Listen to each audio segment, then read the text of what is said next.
It is a day late, but it is nonetheless the Week in Sports Cars on the Marshall Pruett podcast. I normally say hello to my brother, Graham Goodwin of DailySportsCar.com. For the very first time, no Graham Goodwin on the other end of the line while I am recording. It is his young Jedi, my stand-in, now Graham's stand-in for the week, Stephen Kilbey. Hi, Marshall. It's good to be back on the pod, as always. It's weird to be a stunt double for two people. Well, you'd have to gain a lot of weight to be my stunt double, but that's just fine. Got a lot of questions that have come in this week. Many of them, I think, because in terms of major events centering on IMSA, since we just had a corker of a race at Road America. But as usual, we have our WEC, AsLMS, ACO, ELMS. We also have some general. We also have some fun. I normally kick to Graham to choose which category we start in. In honor, though, since it's the first time I'm having you on the Week in Sports Car podcast, and it's the two of us, gotta hand that decision baton to you, young Mr. Kilbey. Where shall we go first?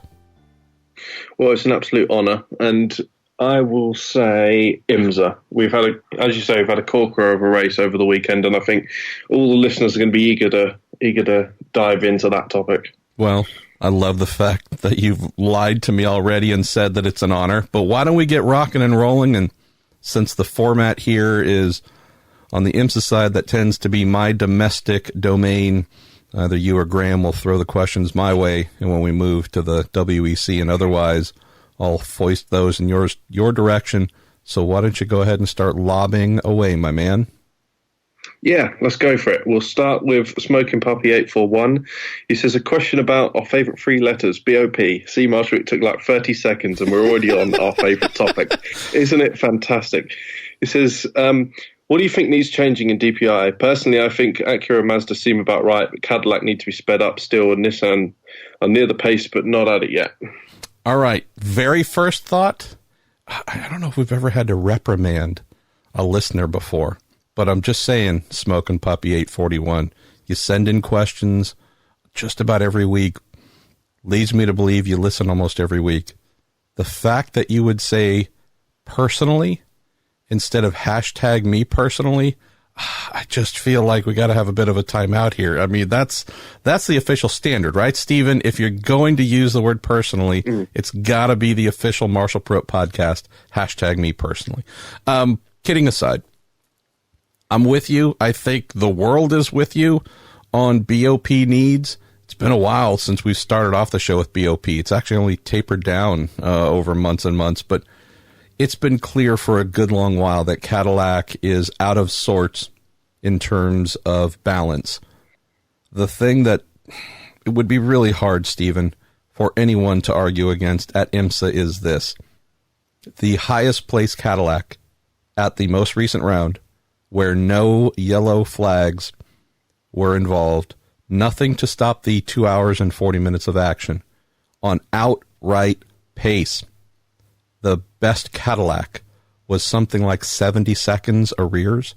And this is the defending series champions. This is Felipe Nasr. This is Pippo Durrani, having joined the team. But this is Nasr, who is as fast as they come in the car that won the whole thing last year. And he driving his little skinny Brazilian behind off. More than 1 minute behind on outright pace. It's not as if it came as a surprise. The Cadillacs have been over penalized, if you want to call it that, for a while now. But this, to me, has been a really big shock. They obviously ran the table the first three races of the year, won the two biggest events, Daytona and Sebring, continued that at Long Beach. Hit pretty hard since then. What has surprised me the most, and I know we have some other questions, Stephen, coming up related to Mazda and some other BOP-ish type things, about swinging of that balance. I've been shocked that Cadillac has been left in a place of performance irrelevance for so long now, knowing that they have two more races left. Won the first three. There's two to go.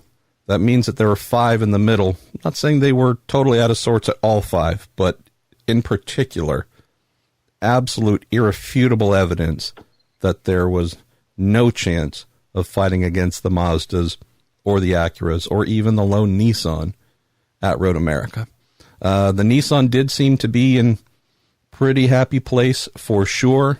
The Acura and Mazda really, that's another aspect of BOP, Stephen, that it's hard to manage, because what we saw with the Acuras, obviously being fastest in qualifying, just dominating the first hour of the race. The minute they appeared to start to get on to used tires towards the latter portion of the race, really did see the higher rear tire consumption rate negatively affect the Acuras, and certainly play to Mazda's best handling vehicle in the series distinction, help those RT24Ps come to the fore. So some things you can change through BOP, take weight off the vehicles, provide more power.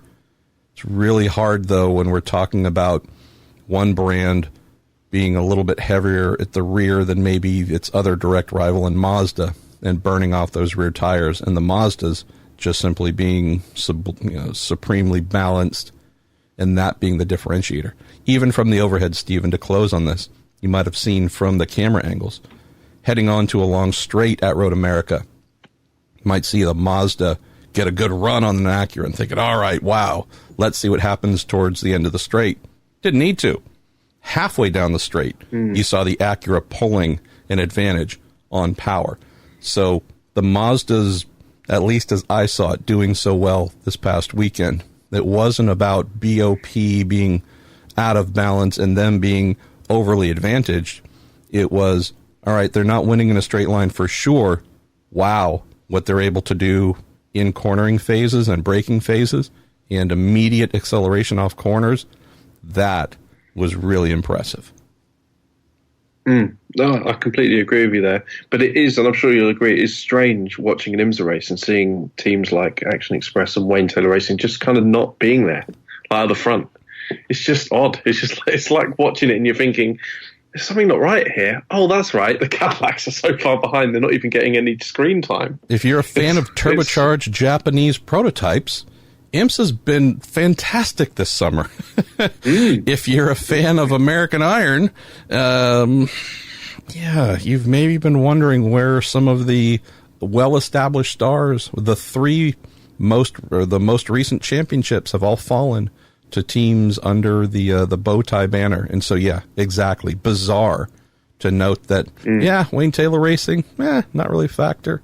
Action Express, not really there. Heck, the JDC Miller Cadillacs, if anything, were the stronger representatives for a little while as well. So, yeah, all kinds of wackiness. I really hope when we get to the next round for DPIs, that being at my home track at WeatherTech Raceway, Laguna Seca, we're talking about a proper all DPI manufacturer battle. I want to have question marks as to which brand will cross the finish line first. Not, if we applied what we've seen recently, Stephen, which Acura or which Mazda is going to win. That's not in IMSA's best decision or best interest to have this kind of sort of have the thing pared down to one of two manufacturers at every round thing continue, even if it was, say, Cadillac and Nissan winning everything, which was more or less the case last year.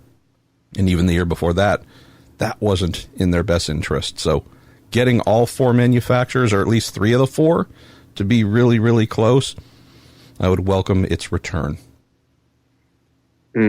Agreed. Next question, John Foreman. He says, it was confirmed that Ford Performance wouldn't be coming to the DPI party until 2022, which is a shame, but still great news for DPI in 2022. Are there any chances of a customer GT programs for the next 2 years? Ford did tell its drivers not to look for seats. So had a little bit of a exchange with John on the good old Twitters where this came in, just confirming his confirmation. So there's just a little bit of a misunderstanding here. No foul whatsoever. There's no confirmation that Ford would be coming in 2022 whatsoever. John read a story on a site that is not Racer and that is not DSC, that I guess However, it was interpreted that Ford had said, yes, they are coming in 22. Just clarified with John that no, that is not the case. And also just from a practical standpoint, that news would be on every major automotive website in the world. It would not be reserved to a small niche sports car website being the only one with that news. So while a small sports car website might break that news, it certainly would not be the only place you would then find it within 5 minutes of that going live. So the story that John saw mentioned that Ford will not be entering DPI next year, which I would say in early August is not a non-story. Kind of, we've known that. Has also said that the manufacturer is interested in 2022 DPI and looking at that, something we've known and spoken about and written about many times. So the real thing here, which also ties into the next question from Darren Dubois of who drives for Ganassi and IMSA next season, and is Nick Manassian available? This is a really interesting thing, Stephen. So we don't know what Ford will do. We hope they will decide to come back in 22. I have heard just as recently as this week, yet again, confirming something that we mentioned last week, which I said I had gotten confirmation on behind the scenes, that the GTs will not be returning next year in a factory capacity. There was truly an effort, a strong desire for that to happen after Le Mans and commissioning a new contract. It was explored. It did not happen. That is still the case. So I would say we can finally put the last nail in the factory GT effort in IMSA happening next year. We know that's already been scuttled for the WEC in the upcoming super season.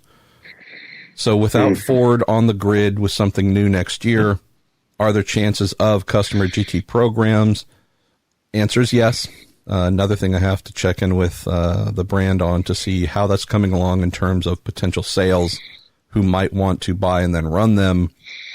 That I would say is a very interesting one, Stephen, because it's the case of who wants to buy the cars. Sure. I'm sure the minute race used, possibly race winning Ford GTs are available for sale, collectors are going to want to dive in immediately and get them. We know they're going to be worth a lot of money. When you're old and gray, you'll be going to Goodwood or wherever and seeing auctions and these things that you covered in your youth, going for untold trillions of dollars and going, damn it, I should have tried to buy one back then. We know that's going to take place. Where, again, interesting, and I don't honestly have answers on who yet. I'm struggling to think of how many funded people exist with the millions and the desire to buy a race used Ford GT from this IMSA program or WEC, whatever, and use it over here at least. That's a part where I'm struggling. You could look at existing teams, say in IMSA's GTD category. And yeah, there are some folks there definitely have money, definitely like doing their thing. This is a different level of funding, though. This isn't, I'm going to buy a Porsche GT3 car and go do GTD type budget. This is, yeah, this ain't cheap, boys and girls. So I think, to come back to John's primary question, I don't think Ford's going to have a problem with folks reaching out saying we'd like to buy one. I think where there could be some question marks and some longer efforts involved is if Ford Performance truly wants to see the GTs continue, albeit in private hands, with some factory assistance paid for and provided. I think those teams, people, etc., I think they might be a little bit more elusive than originally anticipated. Ben Keating buying one to be able to do Le Mans, and who knows from there. Ben's a unique cat, already in the series, has the money to do it, etc. Don't know how many other Ben Keatings are out there who would then want to take that car and truly race it all season long. Even Ben has said that really isn't what he's thinking with the Ford GT that he owns. And to wrap up Darren's question, I don't know if Ganassi is going to be racing in IMSA next season. I do believe from some things that I've heard, not saying they're accurate, but I think that there's something there. I think they could become involved in a development program for something that would be coming to IMSA. But as for will Ganassi be on track racing next year, that I'd say I'm at 50-50 right now. It could be a meaningless 50-50. Stephen, it could be 100%. They know it and they're already planning and they're listening like, Pruett, you idiot. It could be 0%.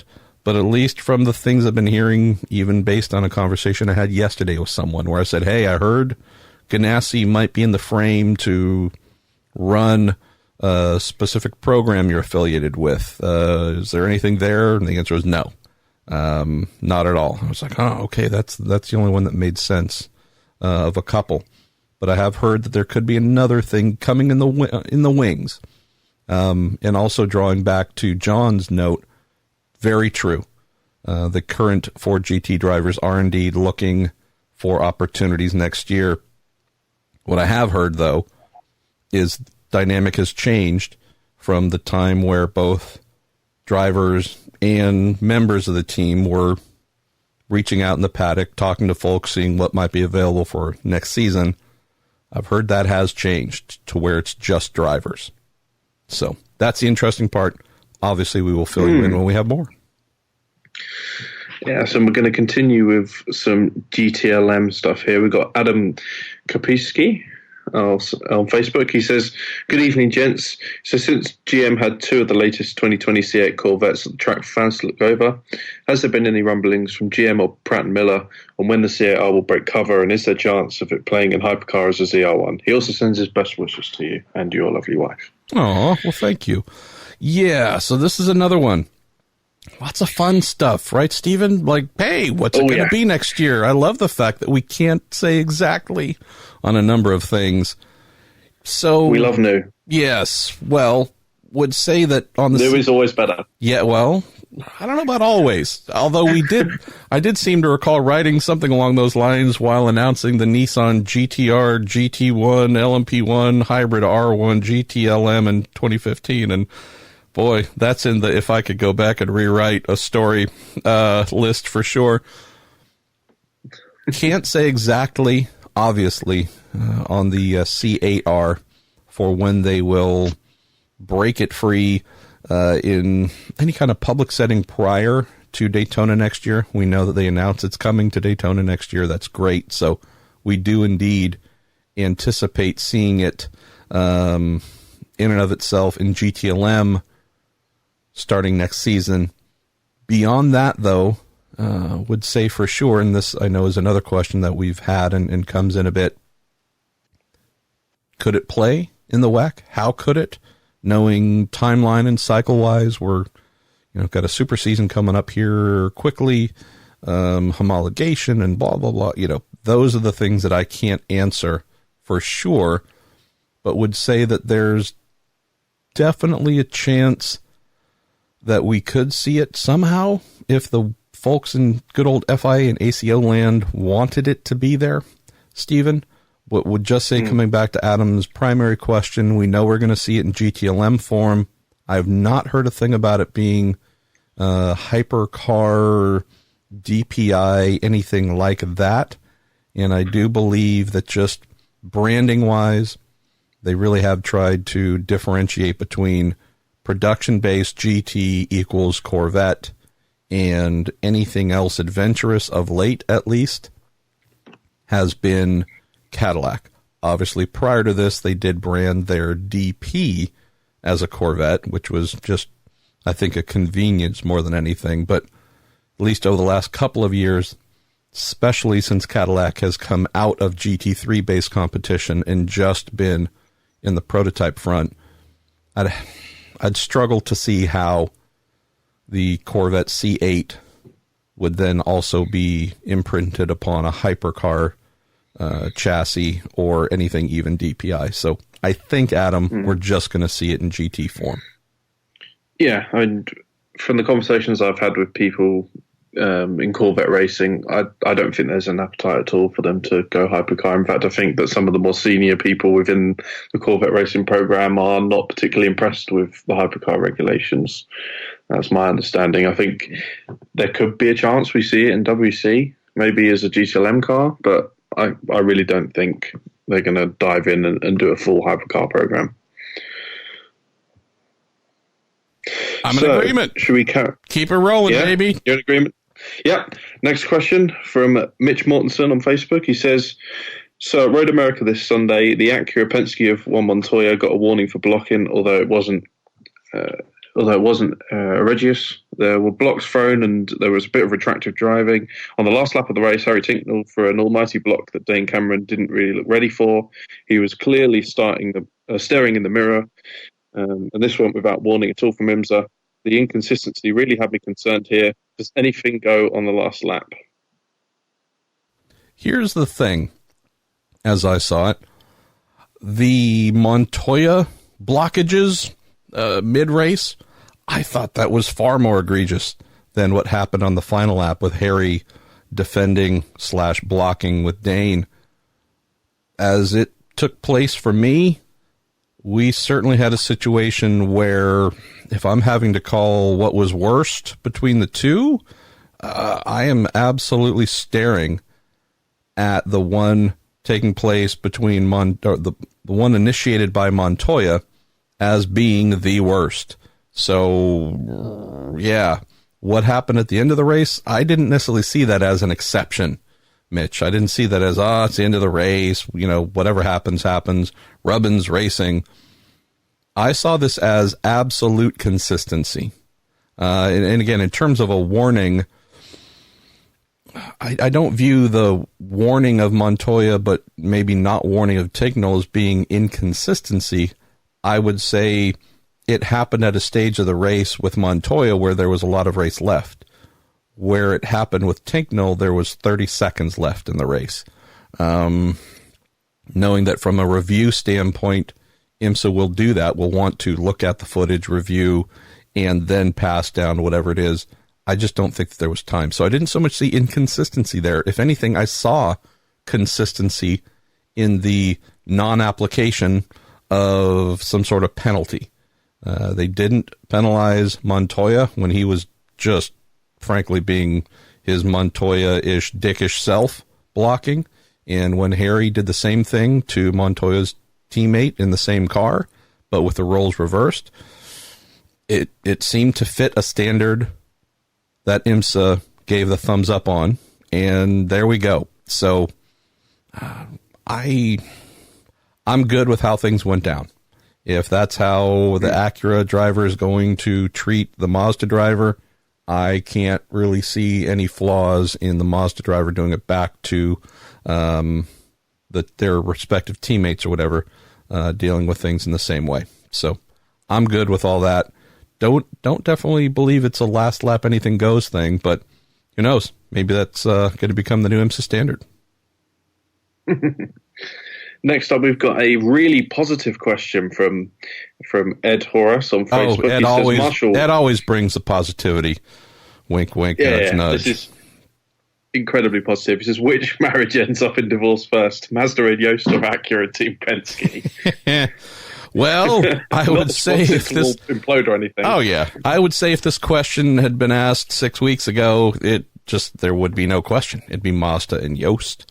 I would say after 3 wins on the trot, it would be very hard to justify splitting with Yost. I know that Ganassi had been a team that, at least I mentioned a while ago, might be something for Mazda to consider. There's been no reason to consider it. And I think even if there was a somewhat odd desire to make that happen still today, Stephen, can't believe that would get by anybody on any kind of, board of decision making at Mazda. They signed off on the change from Speed Source to Yost. Yost did not flatter themselves by any means when they took over in 2018. Even first portions of 2019 weren't glorious by any stretch, but they have found the competitive stride and the consistency we believed that they were capable of. So if I'm given an either or between the two, the Team Penske deal has 1 more year left on it with Acura. I've definitely heard things, been hearing things for a while, actually soon after the program hit the ground, that might lead me to believe that there could be others under serious consideration for taking over the Acura program after 2020, Stephen. So between the two, Ed, I would say in light of all the recent wins, we can take Mazda and Yost off that board, and it would only leave the other option you've given, which is Acura Team Penske. Mario Valoria says, would Portland International Raceway have been a good venue for another GTLM GTD only race? I've attended several races there when the AsLMS visited and loved the racing and atmosphere. I would have to say yes. It reminds me of a flat VIR, flat and shorter VIR, has two very good straights, has some twisty bits. Certainly they're a lot of fun. Some of those twisty bits invite looking in and late dives under braking, getting a car a little bit wide to try and, nudge it a little bit, loosen it up to try and pass it at the end of the straight. I think it would be a blast. What I think, though, Mario, is if it were to happen, and I do believe endurance racing needs to return to the Pacific Northwest for sure, this would need to be presented, if it is a GT only, it would need to be something unique, not just a Saturday afternoon or Sunday afternoon race. Some kind of maybe 4-hour from late afternoon into evening, some sort of party transition race where we start in the fading sunlight and head into darkness. Bring your barbecues, bring your beer, have some fun, and watch a 4-hour endurance race, maybe on a Saturday night, going into darkness and enjoying that. Portland is it's a fun town. It's a party-ish, experiential type town. And so I think if this were to happen, just doing a standard 2-hour and 40-minute race in a regular type scenario, I don't think it would do much. If it was presented as a real fun party transition into night and just come and make a real celebration out of it type thing, I think that would connect very, very well with the spirit of the general area. So love the idea, Mario. I think you have a true winner here for IMSA to consider. Another really positive question from Ed Horace here on Facebook.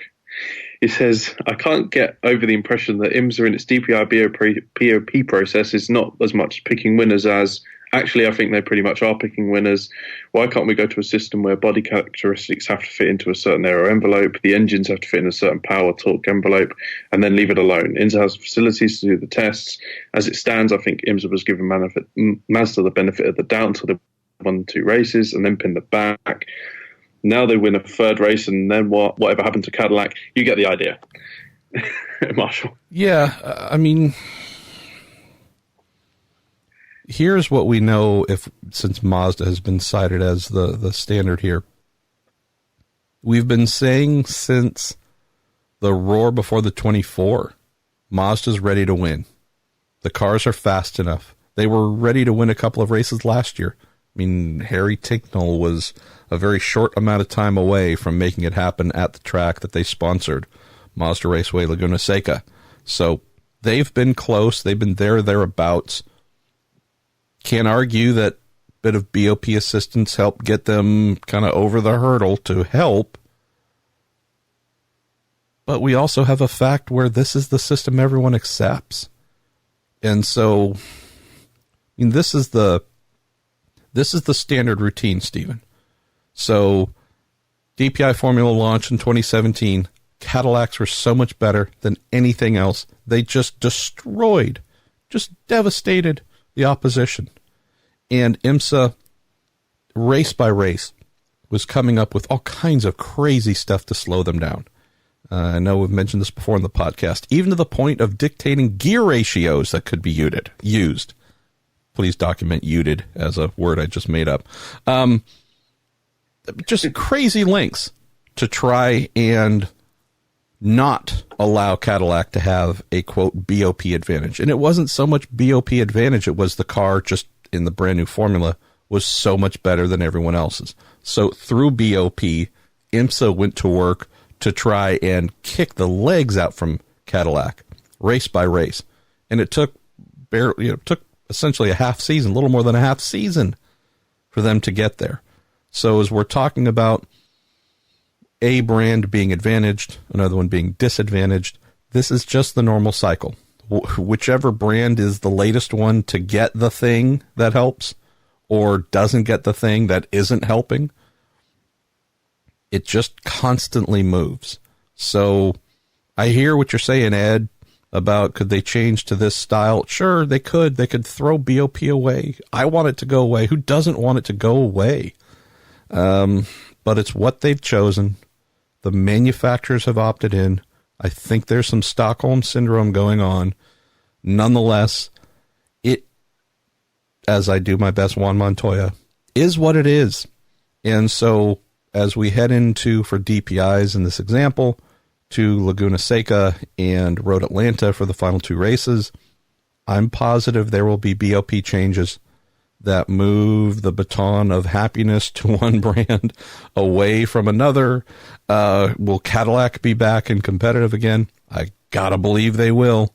So by the time we're done with Monterey, Stephen, I would be very surprised if we aren't staring at a Cadillac 1, 2, 3, 4, 5 in the results, and Acura, Mazda, Nissan saying, what the hell? And again, who knows what it will be at the next race. This is just the dynamic.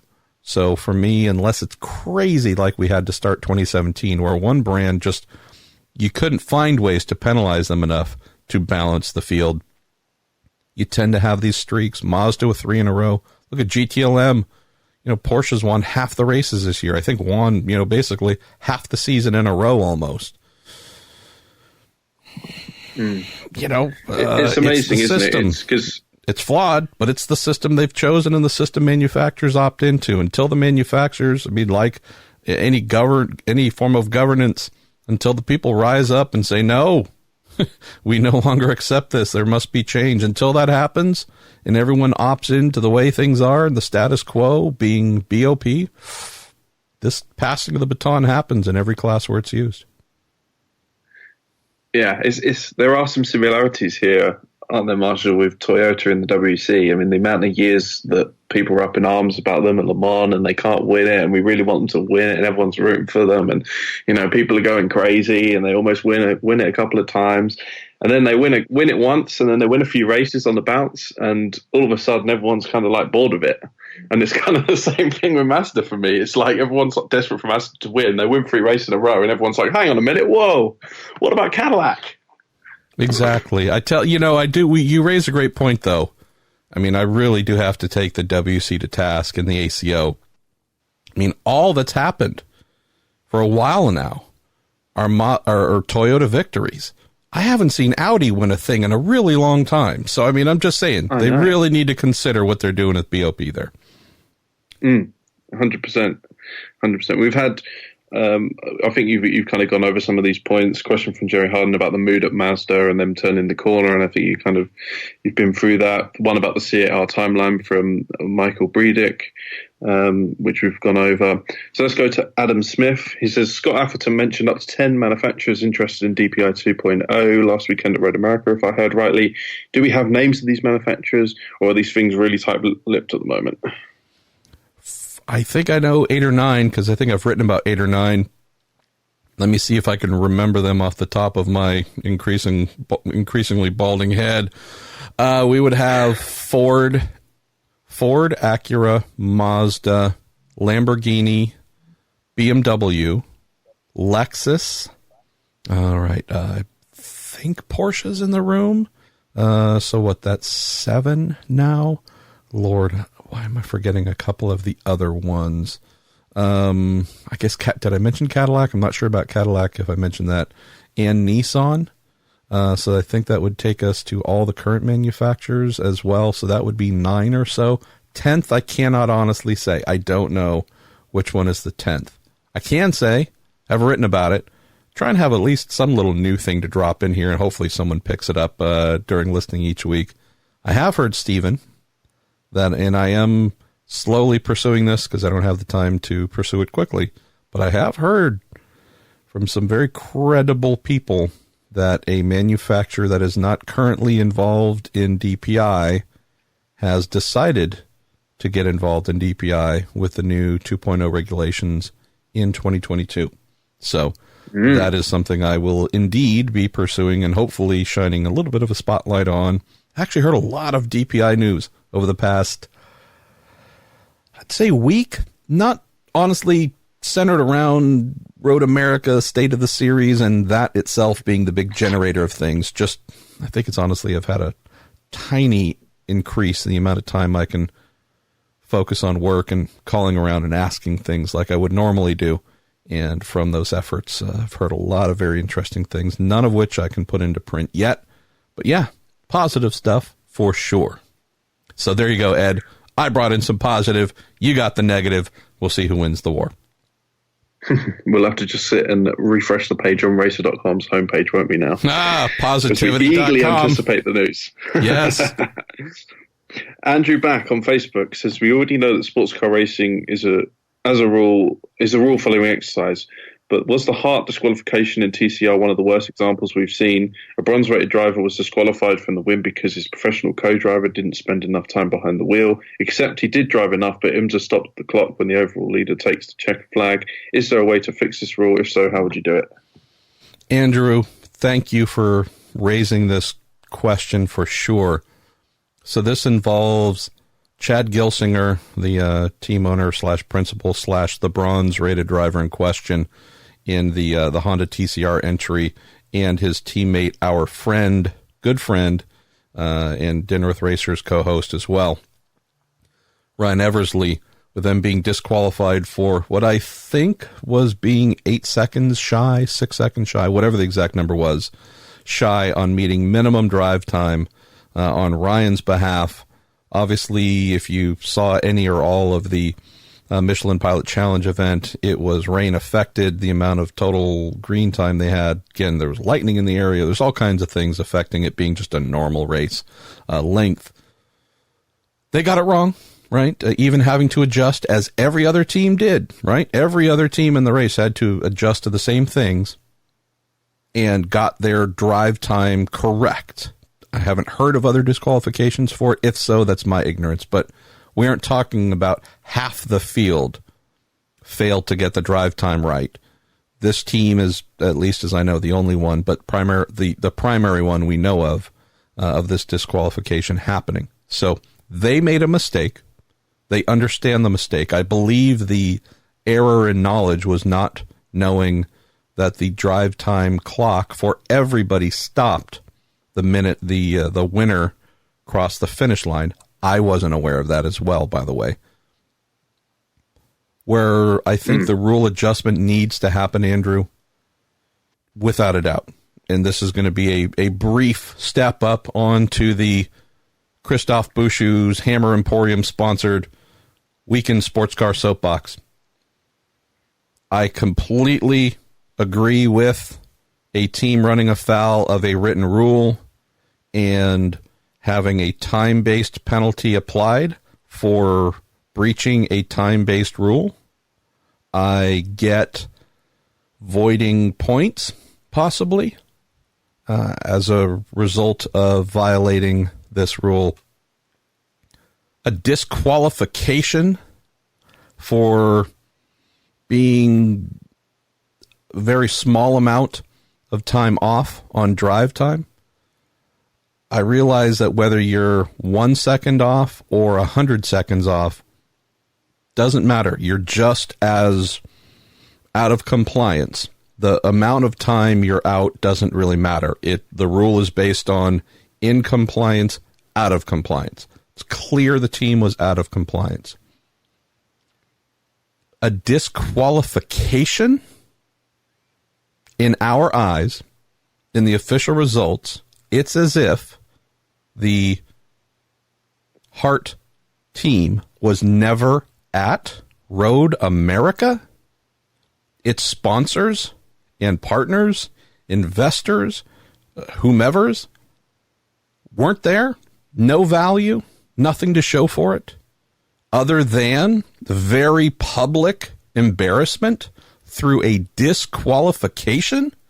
Are you frickin' kidding me?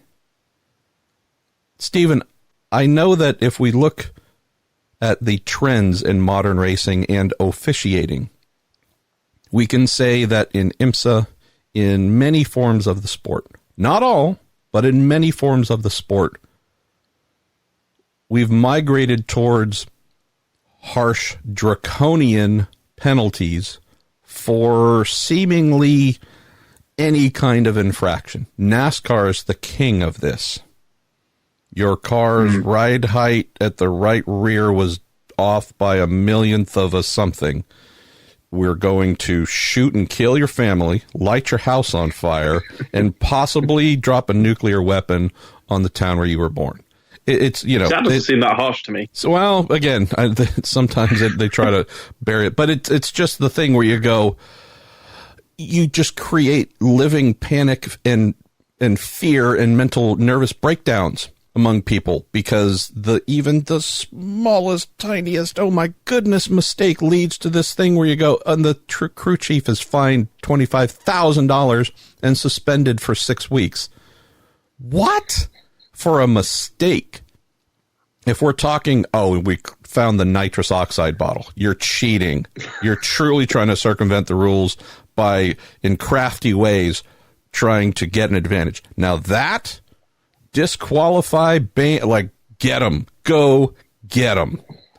If we're talking, you ran afoul of minimum drive time, and we clearly can see it's by a modest amount, so it at least helps contextualize what happened. It wasn't 5 minutes off. It's a matter of okay, that we could see as a mistake. If that is your goal, to try and sneak that by, we know that nobody would intentionally try and come up 6 seconds short and then just argue that, right? They didn't win the race. They weren't winning the race. That would not have been a rational cheat, circumvent the rule thing, see if we could get it by type thing. So again, we can just default to the fact that strictly a mistake. You want to take the points away? You want to give them a time penalty to drop them further down the field? Got it. I'm good with that. Ran afoul the rules? Application of a penalty? Got it. Disqualification? IMSA's lost its damn mind if it believes a DQ for something like that or anything like that, if the punishment even remotely matches the crime. And so that, I think, Andrew, is where a big rethink needs to take place on this rule and any others.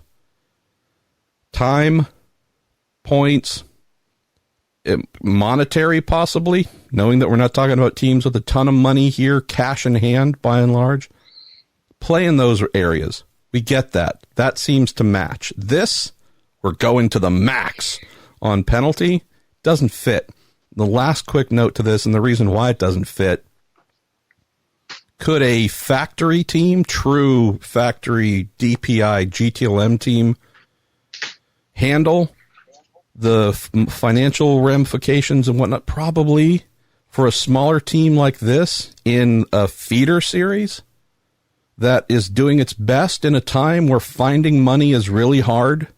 And I realize this is the Honda Associates, racing team and whatnot, that they're Honda affiliated, but it's not a factory team per se. This is just something where you have to think about the ramifications of your penalties. And if you are going to think about the maximum amount of embarrassment you can apply to someone competing in the Michelin Pilot freaking Challenge, not even in the top class in GT4, but the second tier of the second tier championship, and you're going to disqualify them, any team, over something like this, and how that might cause sponsors and paying drivers and whomever to react and go, oh, geez, really? That's how you guys do this here? Man, can't wait to go turn golfing into my favorite form of recreation and save myself millions of dollars. This is just a drastic lack, Stephen, of looking at the big picture and realizing that in a time where we are not oversubscribed with teams or money or sponsors or paying folks, if this is how you think things need to be meted out in terms of justice, yeah, this is the thing where your paddock gets smaller because they realize you're out of control in terms of recognizing what really needs to be done and how penalties should be applied. This makes no sense to me, and it's not because Ryan's a friend. It could be any other team. This is not in the best interest of the sport.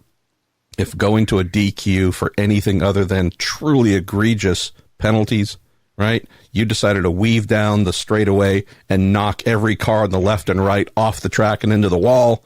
You got caught cheating by bolting 7 turbos onto the thing. Got it. Unless it's truly egregious, get the damn DQs out of the rule book. So just to be clear, that was a soapbox moment for you there, Marshall. Look, I announced it up front and called out the sponsor. I mean, if that wasn't a soapbox. I wasn't sure whether. Okay. I'm just clarifying just to make sure I know the difference. 100%. Another question about pilot challenges coming up, and it's from Adam Bowman. He says, just a quick question. When did the Camaro GT4 return to competition? I haven't been able to pay attention to the NPC series much this season. Well, we've had the Rebel Rock team with it, rocking away there. We did have the step back. They've been there the whole year? Don't believe so, but they might have. Keep in mind, and this is just, again, I hate that I have to use this excuse. I haven't been to a motor racing circuit for, it's going to end up being about 3 months. I've done my best to stay connected. Outrageous. Cannot at all times. So they may have been there the whole time when I was still able to travel and I was just ignorant. So I can't honestly say here. I wish if I was really good at doing my job properly, Adam, I would have read your question before we recorded, gone and researched, and then had something right in front of me. I also realized, maybe this is a cop-out. Adam could do that, too, if he wanted. So, sorry that I can't be the guy that has the exact answer, but that's just a little insight into my deficiencies. I'm disqualified. Well, I've just done the quickest Wikipedia search ever, and appears Rebel Rock were there since the start of the season. Okay, well, good. And I deserve a disqualification for my lack of knowledge here and preparation. So I'm not going to talk for 6 seconds. So I'll talk for 6 seconds instead, and I'll read out Thomas Pendergrass's question on Facebook. It's about BMW. He says, could the struggles of the BMW M8 be partly attributed to several of the other top drivers, of their top drivers getting poached over the last few years? Could we see Andy Priaulx and Jerry Hand returning to BMW now that the full program is coming to an end? Interesting one, Thomas. Never really thought about that. Probably because I can't see the angle there. The drivers competing in their vehicles, I would say, are mighty fine.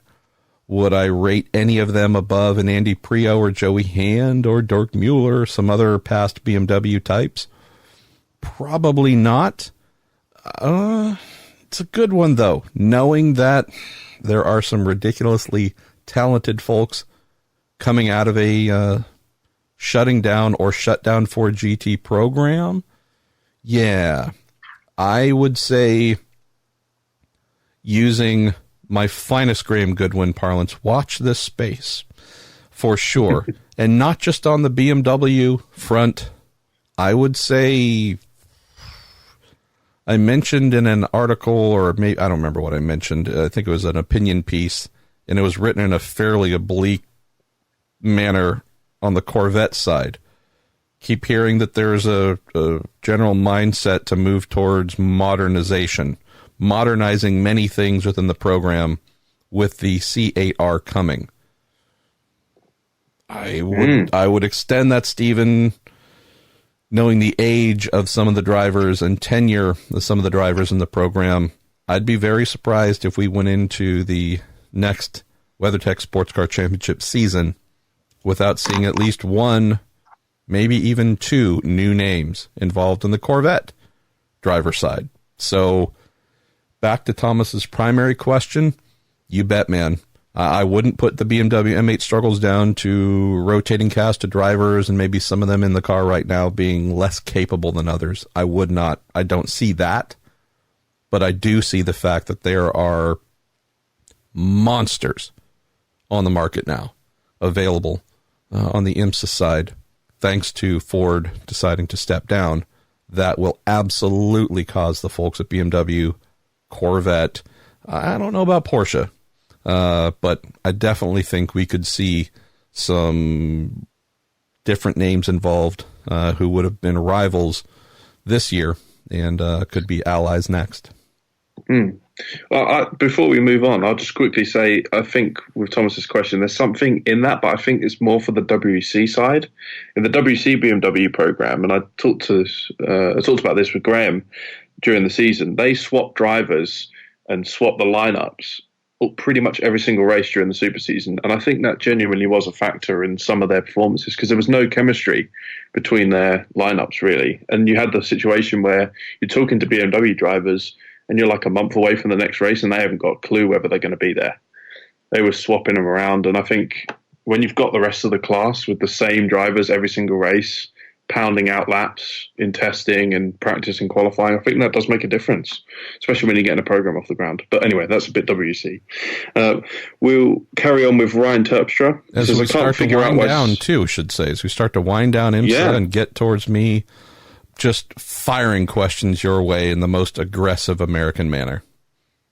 Fantastic. I can't wait. I cannot wait. Another lie. Ryan I love it. I'm good at lying, though.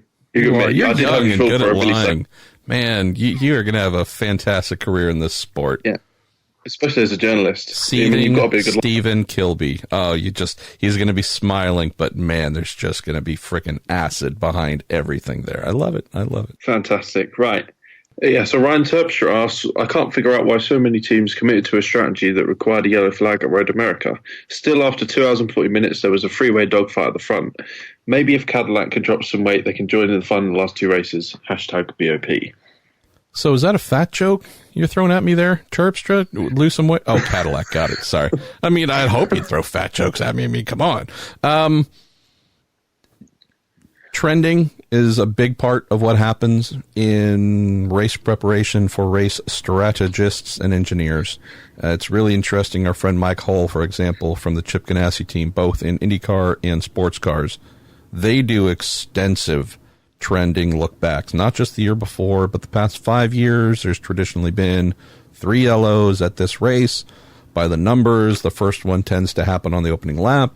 We then have seen the trend say that somewhere around the 42-minute mark, the next one fall. I mean, so there's real hardcore investigation, trend following to help form decisions on how should we strategize, what kind of strategery should we do for this upcoming race, Ryan. So as for why would so many commit, I would say their recent data told them that that's what to plan for. And when they start to see things not happen, it's really a race to who recognizes that and adjusts, and who holds out to the belief that based on trends it should happen, therefore I'm going to stay along that yellow is going to come at some point path.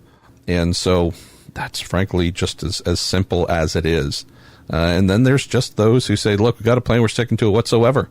And I would say those folks are the ones who, by and large, tend to succeed the least, Stephen, because flexibility in an endurance race is the absolute key to being successful. Among the many other things, assuming you've got fast car, fast driver, fast crew, everything, it's those who are reading the race and adjusting to what they see instead of holding to a pre-written plan. They tend to be the ones that end up on top more often than not because they see what's happening and make calls to stay on track to get to victory lane. We're coming to the end of the IMSA section now with not so much a question, but like a little anecdote from Dimitri Kosteras on Facebook. He says, I have some anecdotes and a question regarding the recent race attendance comments on Twisk. There was talk that IMSA at Watkins Glen this year seemed to have a low attendance, and I have to say that there was a line of cars attempting to get in before the green flag this year that were not there in 2018. Grandstands at the Glen are massive and seemed empty, similar to the ELMS at Barcelona that has already been mentioned, but there were people everywhere around the circuit and in the fan village.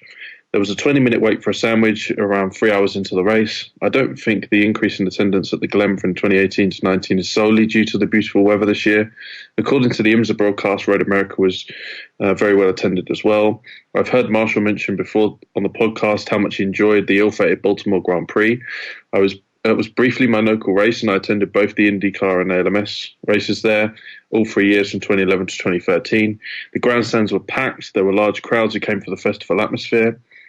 The ridiculous excuses for the city cancelling the 5-year contract were an Army-Navy game at Ravens Stadium in 2014 and an American Legion National Convention in 2015. There were unpaid bills by the race promoters and lots of complaints about traffic closures. Despite being a very well-attended event, bringing world-class motorsport to the heart of a densely populated part of the country, the city and locals wanted to sabotage it from the beginning. The only money and effort Baltimore was willing to spend on sports was giving an exorbitant contract to Joe Flacco after winning a Super Bowl, and NFL fans know how that turned out. My question to Marshall is, what is it that you loved about the Baltimore Grand Prix? Was it similarly well received by other journalists, teams, and drivers? Was it a disaster that local propaganda claims it to have been? Thank you for the wonderful podcast. I haven't missed an episode. Wow. Well, thank you for the essay, Dimitri, and that's not said with snark or sarcasm. We certainly welcome stuff like this on the good old Week in Sports Cars. It's not just supposed to be the yappy faces here in good old America or the UK. It's awesome to hear from y'all with just thoughts in general, whatever. So don't hesitate to send those in on whatever topic, please. I love street races. First of all, Dimitri, I've been to many, many in my life, and loved the idea of one being in Baltimore. I was already a big fan of the town of Baltimore. Nothing to do with sporting leagues, though. In the 90s, my absolute favorite television show, which happened to be on NBC, was Homicide: Life on the Streets. And it was the best, just truly the best show. And it was based in Baltimore. I believe the main, wherever their main police station was on the harbor, and the track itself was kind of opposing it on the harbor. So for me, just having grown up watching the show that I loved, them filming in and around the streets of Baltimore, just felt like I knew the place well. And so having been a huge fan of a show, oddly enough, that was based in Baltimore, to then be able to go to the track and just be in a town where it's like, oh, this kind of feels a little familiar. Its setting, I thought, was just kind of majestic with where it was located, some really tall buildings that you could look up to and feel like you're in the heart of the city, but also some interesting things as well. The circuit layout was super unique. There were definitely some challenges there. We had the railroad tracks, which certainly made cars fly, Indy cars, AsLMS. That I loved. I know some folks hated it. Hey, look, if you're going to take a road racing vehicle and pitch all four wheels off or two, look like it's doing some sort of bucking bronco routine at a high rate of speed, I thought that was phenomenal. There's some great photography to be done there too. Overhead in the parking garage, shooting through the trees with the cars passing directly below through those trees, just presented glorious shots as well. And the town just seemed to be very welcoming. Everywhere we went just had a really good vibe. So I realize that in the last week or so, a lot of highly negative things have been said about Baltimore as a town by folks here in the good old United of the States. I can just tell you that as someone who was born and raised within 10 minutes of San Francisco and spent a decade of my life living in San Francisco, there are absolutely parts of San Francisco that are horrible, and there are parts that are amazing. And I spent about a decade of my life living in Oakland. Same thing to be said there. Any major town, any major city, I think you're going to find the beauty and also some of the pain. And Baltimore is no different. So I know that while very recently in the news, a lot of things have been said about the town, Stephen, I just happen to love it.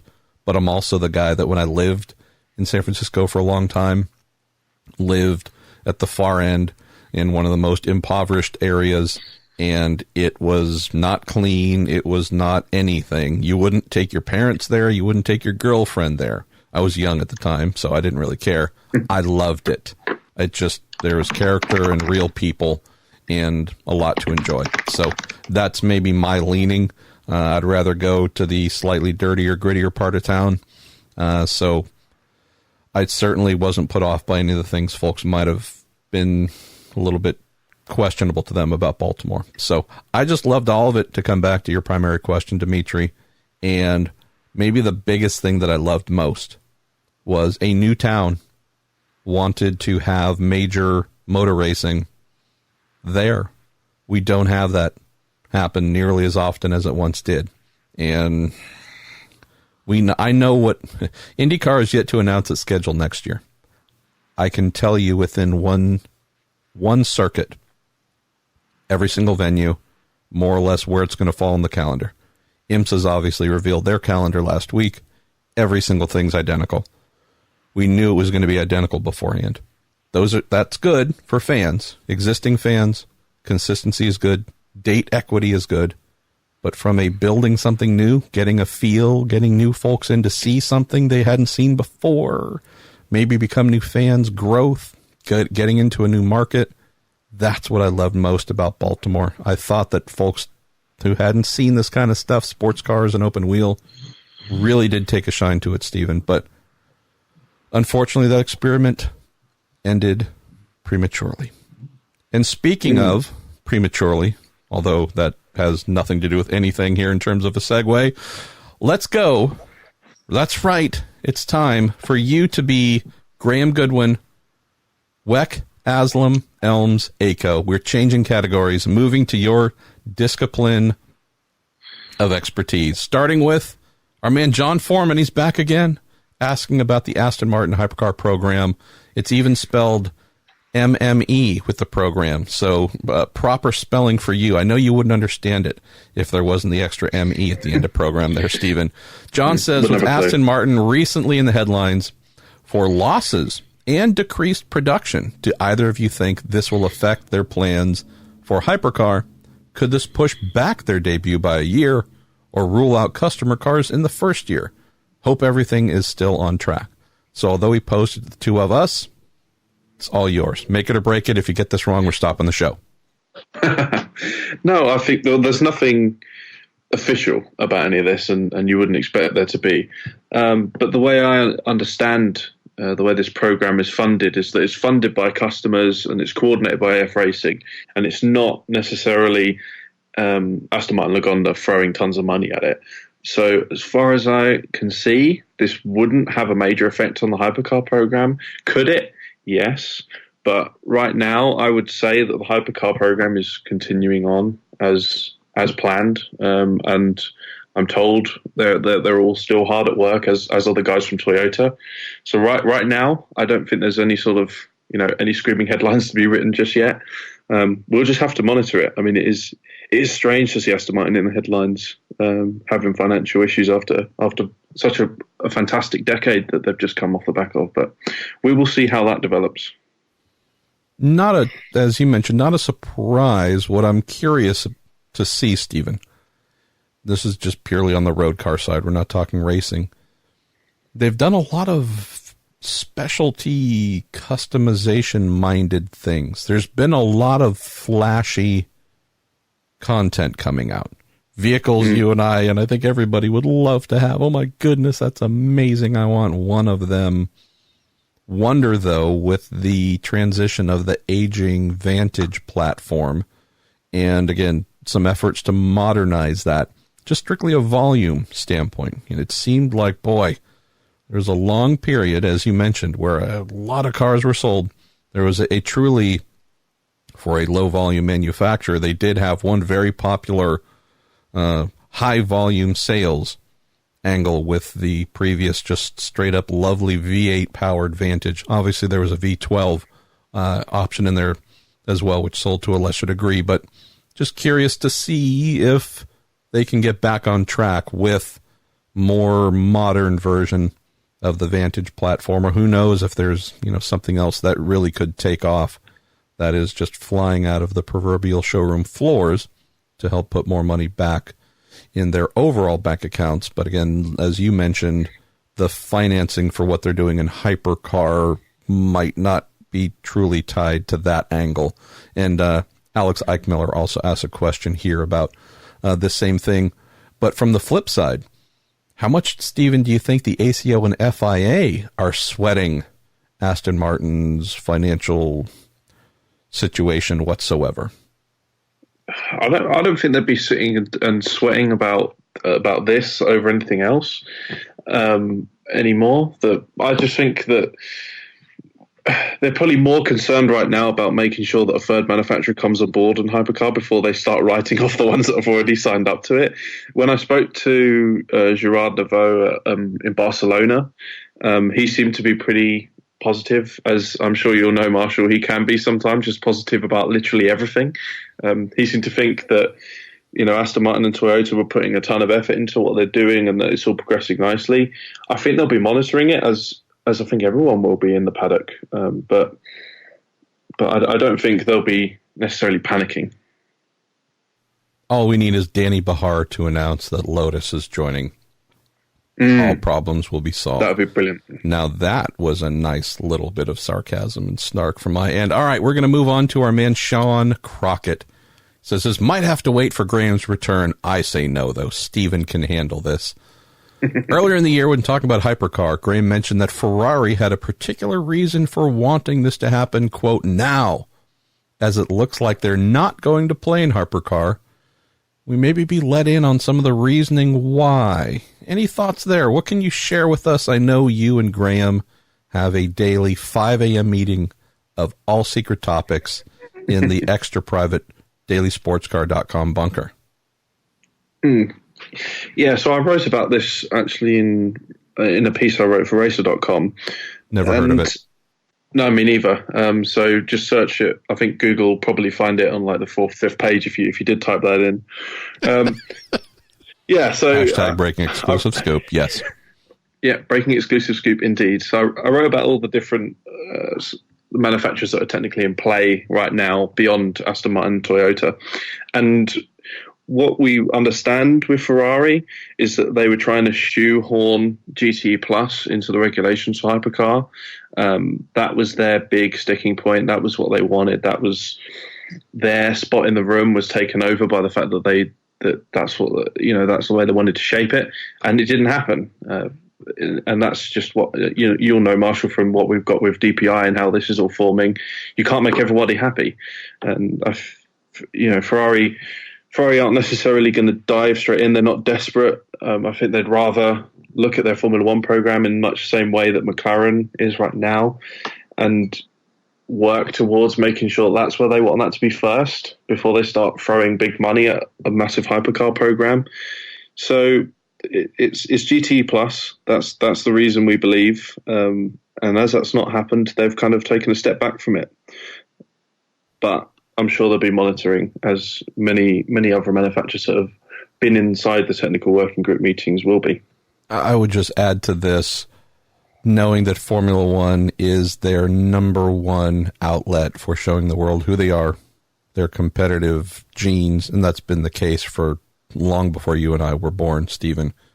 I don't foresee that ever changing. If Ferrari were to come to hypercar, I have to believe it would be the same type of model that has kept them in GT racing, albeit through works affiliated, don't call it officially a factory type deal, sales. If there's money to be earned through sports cars and it can be hypercar, I definitely believe Ferrari would play. As for them deciding sports cars will in 2021, 2, 3, whatever, be the thing where they show the world who they are through competition. Again, there was a time where they did that, by and large, when you and I still weren't born. It's been a long time since they looked to this. I just don't think the modern hierarchy there would view hypercar as anything other than a place to sell things and hopefully, I don't want to say profit center, but at least offset some of their costs in other forms of racing. Sean has another question, which I can answer quickly since I actually know the answer to it. It says, do you think that Porsche's recent signing of Andre Lauderer and Neil Johnny to their Formula E team suggests they are planning to return with a hypercar and want to ensure they have some top-line drivers with LMP1 and Le Mans winning experience? I would say that if Porsche were to return, Sean, to hypercar, it would be coincidental. I know that when I spoke with Neil, this would have been almost 18 months ago, when he was venturing off to do a little bit of Formula E with the Dragon racing team. There was a very real attempt for Porsche to partner with the Dragon team, flood the team with truly dozens and dozens of engineers. I had heard it was something like 30 engineers they were wanting to commit to this Formula E program to help them get ready and learn for their own program when it came forward. So this transition out of LMP1 hybrid into Formula E, it's not only a real thing that they truly want to do, not just a stopgap thing. Where do we put some drivers from sports cars until we can get back to sports cars? This is something they're taking very seriously. And so someone of Neil's caliber with pretty significant open wheel experience, Andre as well, I look at this honestly as Porsche fully committing immense talent that happened to do really great things for them in sports cars. Obviously, Andre with Audi for many of those years in the Volkswagen Audi group. But I just see this, Sean, as Porsche saying, these are two badasses we know, fully benchmark, fully understand their skills and capabilities, having seen them in the fastest prototypes in the world. They also have very extensive open wheel experience. This is the perfect fit for us to move them into Formula E. Not just, hey, we need to find a home for them because we have sports car plans in the future. If they were to use them in the future in sports cars, in hypercar, again, I think that'd be a convenience.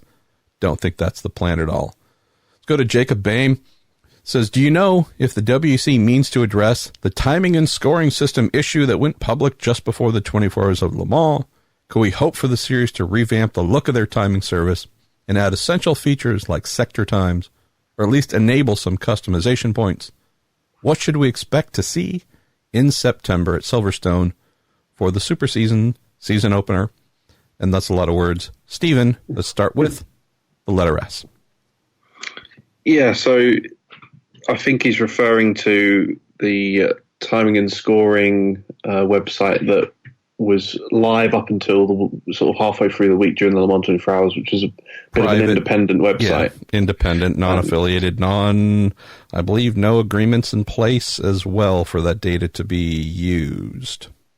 Yeah, so that got taken down upon the request of the ACO and FIA, I believe.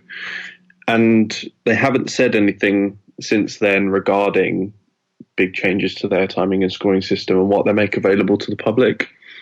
What I do know is that there are conversations in the background concerning the streaming package, the app package, maybe with some additions that could be quite fun going forward, coming in for next season. Graham, I believe, is part of some of these conversations, and he's talked to me about it a few times about some of the things that they are discussing. But I can't be specific on whether their timing system is going to be any better. I don't think you're alone, though, in thinking that it's not quite up to standard, especially if you're having to pay for it.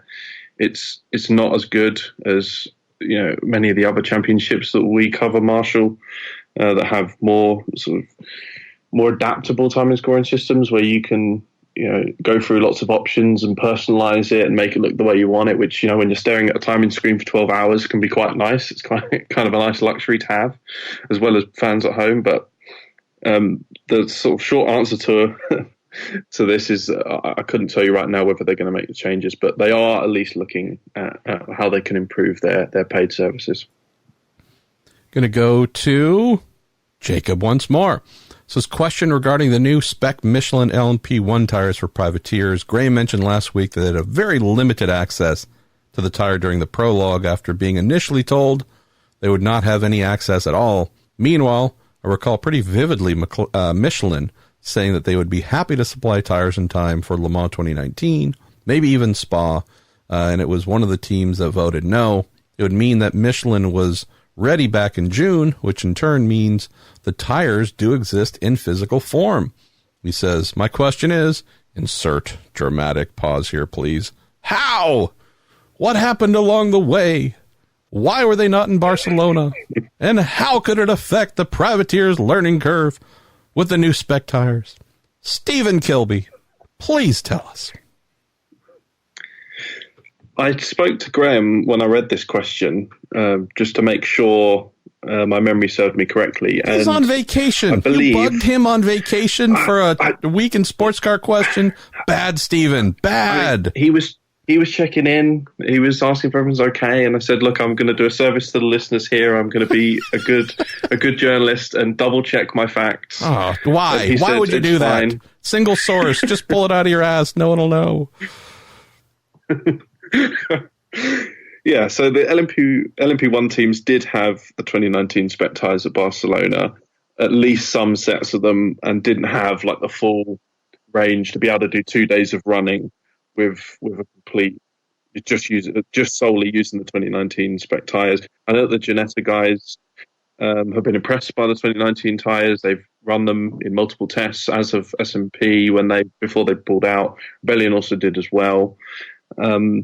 I think part of it is because they want to make sure they have enough ready for the first round of the season at Silverstone, and they knew that Barcelona was going to be an incredibly tough circuit to kind of read into the performance of these tyres because of the temperature, and some of the teams gave that feedback as well. It was the same case in GTE, because in GTE Pro, there was a slight change in the fact that Aston Martin told us before the test they weren't going to have any 2019 Michelin spec tyres at all for the test, and they did, in fact, have a small selection. Porsche told us they didn't have any tyres during Barcelona test for 2019.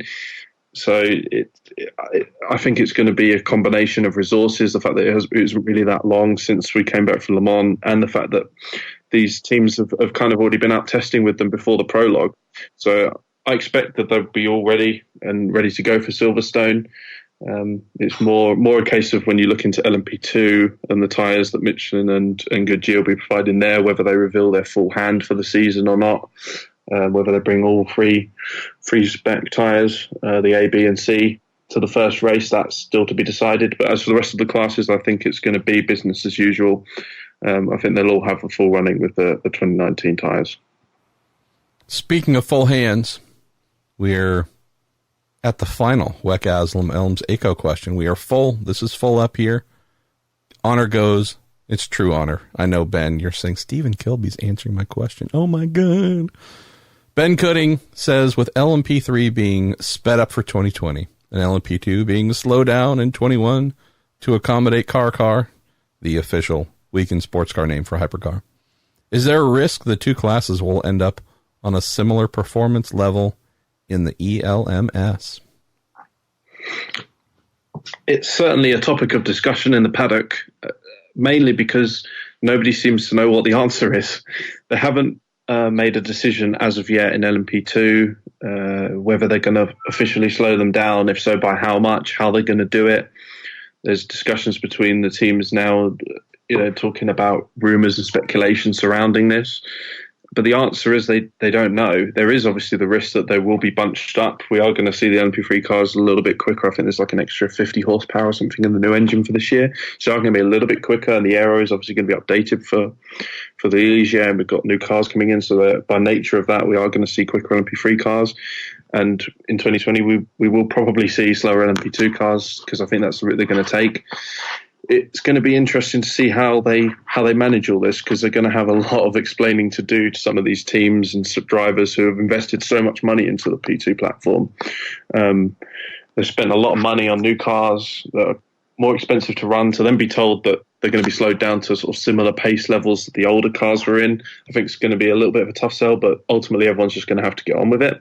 But I think the P2s are far quicker than the P3s when you compare the P3 to GTE pace levels and something like the ELMS. So I think even if they do run in the P2s, they'll still be a little bit quicker than the P3s for it to be fine. I think the big thing here is that they're going to alleviate the pressure on the GTEs, because the new P3 cars are now finally going to be able to pull away maybe a little bit more, especially when amateur drivers are in the cars. And I think that was more of a problem that needed fixing. But I will be Graham, as you were, Graham, briefly a little bit earlier, and say watch this space, because right now they're kind of working on so much of the finer details of hypercar that they haven't really told us anything privately or publicly about what LMP2 is going to look like. Hashtag watch the space.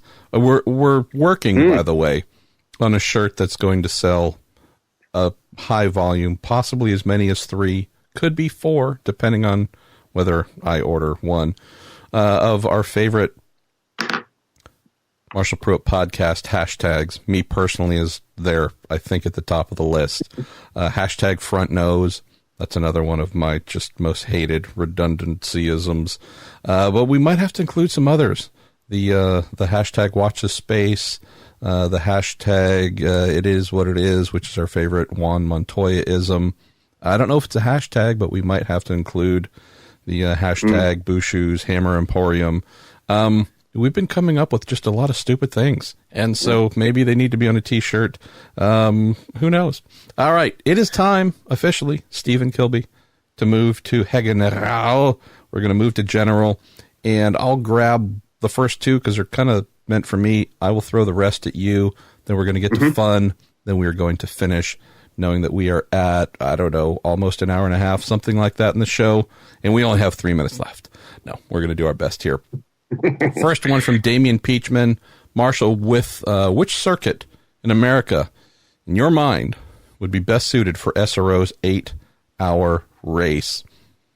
The immediate one, which I think would be the obvious answer for Americans, but fits a really growing request, is Road America.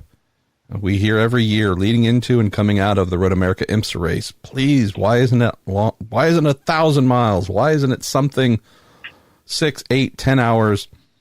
That is a circuit that seems to me, although I don't believe there's much local awareness or fandom for intercontinental 8-hour racing. If you tell folks that the GT cars you see turn up every year for IMSA, and I realize World Challenge has been there too, but I don't think it'd be a hard sell to get across to folks who love endurance racing, true long-form endurance racing in the general Midwest, in particular at Road America, where there is a history of that, but a long time ago. If IMSA can't do it, won't do it, I would say there is an audience waiting for the SRO's 8-hour race, Damien, at Road America, period, full stop. Make it happen. Go to the next question, related. Jamie Bender says, in reference to the California 8 hours moving to Indianapolis Motor Speedway next year, why do you say Mid-Ohio would be better than Indy? I would think IMS has better infrastructure in just about every way to host a race. Can you please elaborate on your feelings? It's something that never happens. People don't ask me to elaborate on my feelings, Stephen. Tell us your feelings. By the way, living in Cincinnati, Ohio, I would go to either track for an event, but like Mid-Ohio better for its atmosphere. He also says, every time you say, we have X amount of minutes left, I love looking at the actual amount of time left and then having a good chuckle. Hashtag never cut it short. That's why I mentioned it. We only had 3 minutes left. I do too, Jamie. It's a long-running joke. I would say of all the people on the planet who spend hours of each week speaking into microphones, I have the worstest grasp of time. And so I'm glad some folks enjoy the fact that I say, hey, we got about 20 minutes left, and then 40 minutes later, we're still going. All right. Why do I believe Mid-Ohio would be better than Indy? Very, very simple. People in Mid-Ohio, in and around Mid-Ohio, love themselves some sports car racing. Folks in Indianapolis, I'm not saying there are folks who do not love sports car racing, but by the numbers, Indianapolis is not the place you go for sports car racing. The numbers of folks that showed up for the old Grand Am race there, pitiful. There's nothing there. There's going to be nothing there when the 8-hour event moves to the IMS road course. I love IMS. Those people are dear friends. I want it to succeed. It's not going to succeed. So again, as I mentioned last week, unless the SRO just keeps paying for it to be there year after year, regardless of how many fans turn up, if it's just paying to play, it can keep going for however long they want. If it's staying is based on ticket sales, Stephen, and true fan turnout, it's going to be embarrassing just because it's not the place. The location, Indianapolis Motor Speedway, as famous as you can get, it's just not a place with history. It'd be like saying NASCAR is going to, I don't know, Jamaica. We'd love to go. It'd be amazing. We'd have the best tans, the food. I mean, again, it'd be amazing.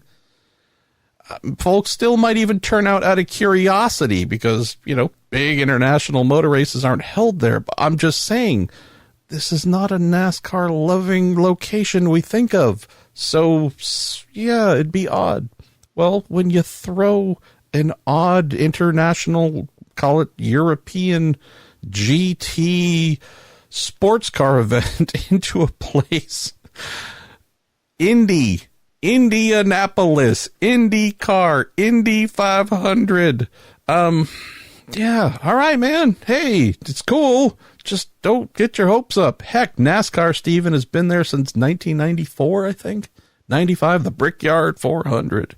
It was popular for a while with something new and different. It's a ghost town these days. So, yeah. If it ain't IndyCar at Indianapolis, they don't even get folks to turn up for the Indianapolis Grand Prix, which is the road course race, which takes place just before practice starts with Indy 500. If it's not the Indy 500, just set your expectations appreciably low. All right, we're going to move on here. Can we before you move on, yes. Marshall, can we just be honest with ourselves for like 5 seconds and say what we all want here is for that to be a race at Sebring as part of a new triple header with the Sebring 12 hours and the WC 1,000-mile race, because for that 5 minutes we had during that week where there wasn't any track time, I remember you specifically saying to me, do you know what I wish we had? More track time. I wish we had more GT3 cars. I wish we had more SRO stuff here. And I think you're just being a bit dishonest, to be perfectly honest with you. I don't mind being outed. That is true. I believe I also said we need to move the Spa 24 hours to the Super Sebring event as well. So sorry. We've also taken a few other Dubai. We've moved that. We've got that now. So honestly, I guess... all right, we'll do this. Make it happen. It was a lie. I mean, I wasn't revealing my true intent, but we'll also have another hashtag breaking exclusive scoop moment here on the Week in Sports Cars. If you're coming next year to Sebring, the event actually starts on Monday. So it's just a series of 12, 8, and 24-hour races that go nonstop from Monday up through Saturday night, ending at about 10 p.m. So... God. It's going to be busy. Yes. And the other thing, too, which we can reveal, they're actually building exact replicas of the Sebring circuit, kind of like a car park where, you park and you go up to the third or fourth level, whatever.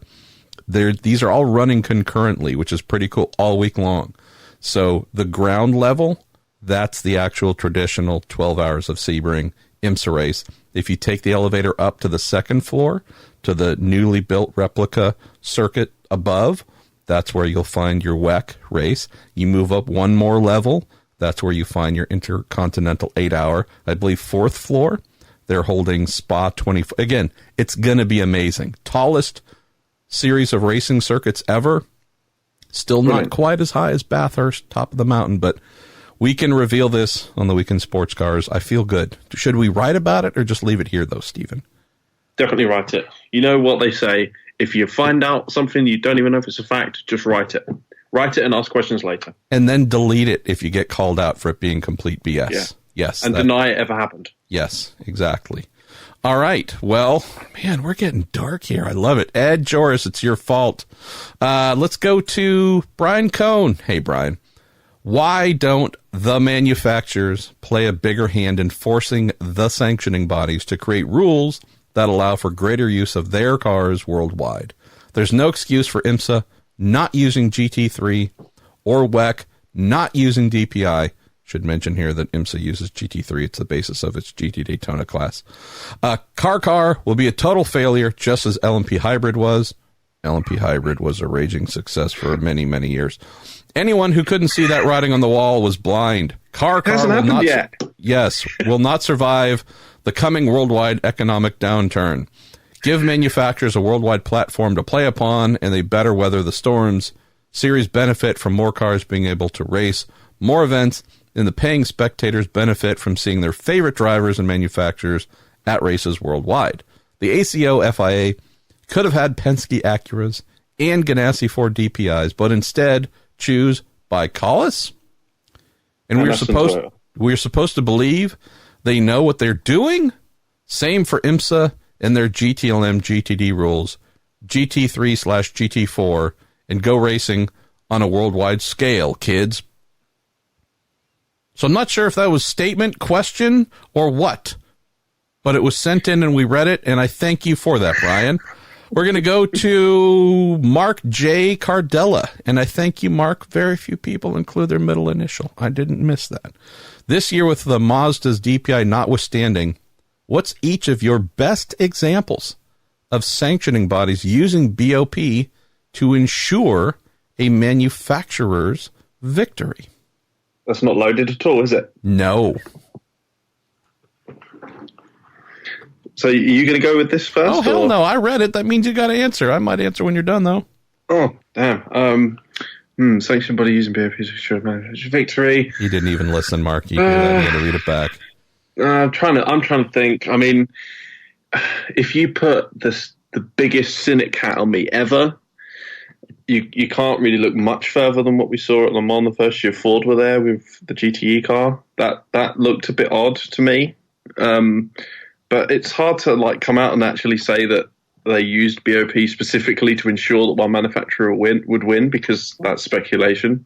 But that would be my answer, is Le Mans 2016, because that did get a bit ridiculous. That was my choice as well. And it was evident the entire time. The inverse would be, and I guess I'll just stick with teams that I know very well, was I think the year before, or maybe it might have been the same year in 2016, I apologize, that Corvette was just mollywopped from the outset at the official test. And I mean, I just remember the conversation being, why are we even here? Right? You have given us no reason to be here because you have penalized us so heavily. We have no chance. And yet we're spending millions of dollars and promoting the heck out of it. And this is the centerpiece of all we do during the year. And you've given us no chance, no hope. You have given us no chance. Not we didn't do our job. We haven't tried hard. We haven't tested. We haven't invested to make the cars better, faster, etc. You, through choices made and typing values into spreadsheets and outputting them into BOP for the entire class, have taken away our chance to even be in the show.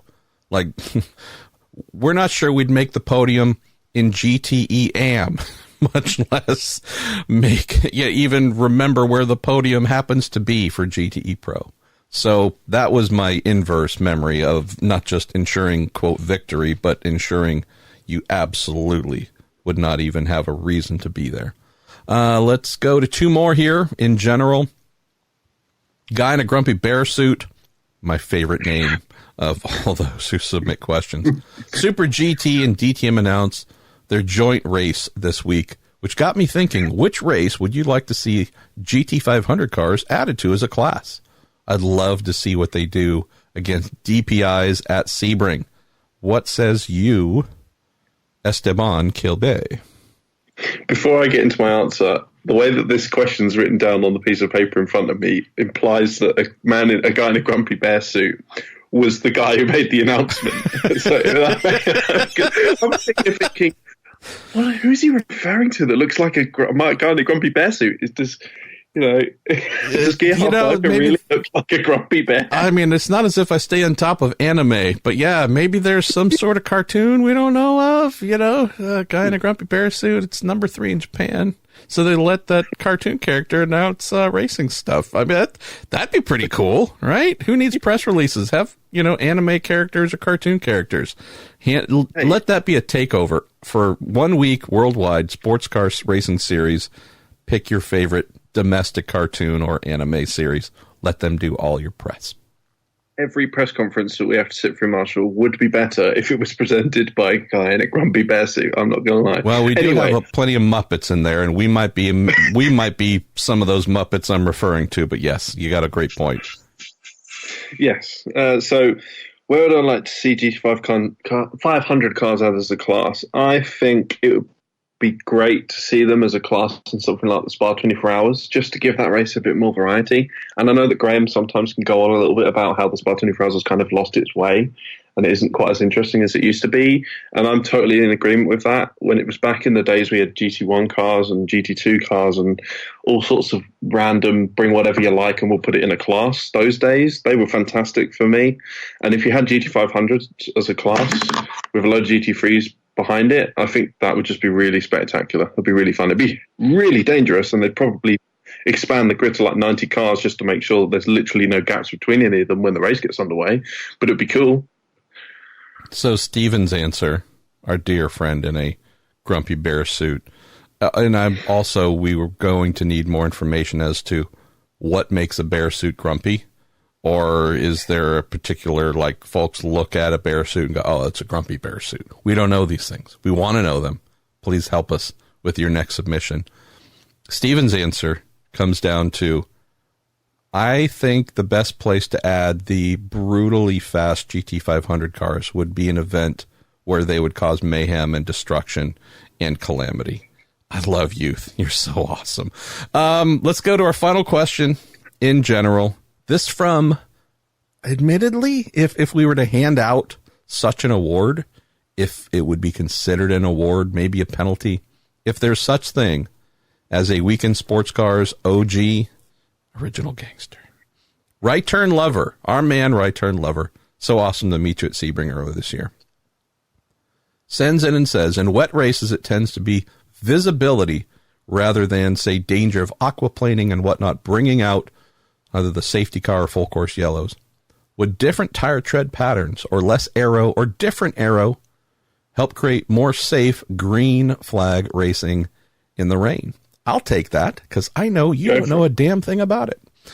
Yeah, actually, dear Right Turn Lover, one of the significant changes that I've seen, and this is in open wheel and sports car racing, probably over the last 10 years or so, 7 to 8, is it seems there's been a odd, somewhat global mindset of, if we're going to make rain tires, we are going to abandon the super aggressive flow, massive amounts of water through the sipes type design.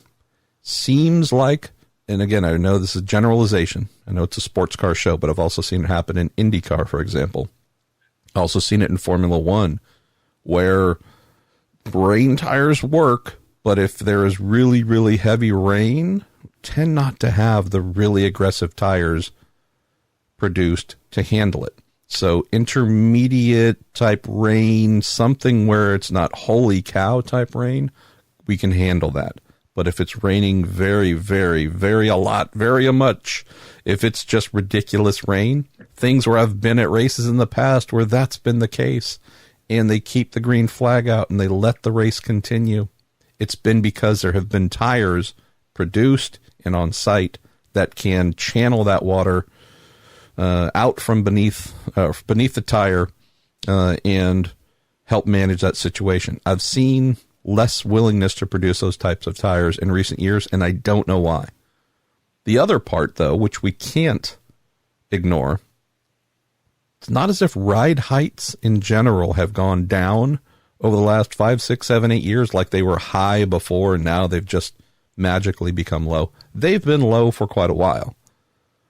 But what we have seen, interestingly, and I just think it's a matter of its reality, is we have had some very big downpour type events that come to mind where there's been so much water on the track, Stephen, that you cannot evacuate enough beneath the vehicle to allow it to avoid aquaplaning. So there have been situations where, dear Right Turn Lover, we have seen events that even if, name the brand, had the most amazing, can flow 1 trillion gallons per second type rain tires bolted onto the vehicle, That'd be great for the tires, but the actual middle section of the vehicle, whether it is a flat underbody or something with tunnels, there's still enough of that flat surface just in a hydraulic, not hydraulic lock, but actual being lifted up off of the track due to the liquid itself. Even if it's being compressed however much that it can, there just comes a point where there's so much water beneath the area between the tires down the middle of the vehicle that it just simply lifts up off the track. There's too much, can't get it away. If there was full width tires across the front and back of the car, maybe that could help somehow. I don't know. But we have seen scenarios where we have to stop the show, or we have to just trundle around behind a safety car or full course yellow, whatever it is, because we cannot have these cars going at speed because they just are simply floating over a very dense portion of water. So that is maybe the answer there. All right, Stephen, we're going to do it. There's only 3 minutes left, but we're going to do it.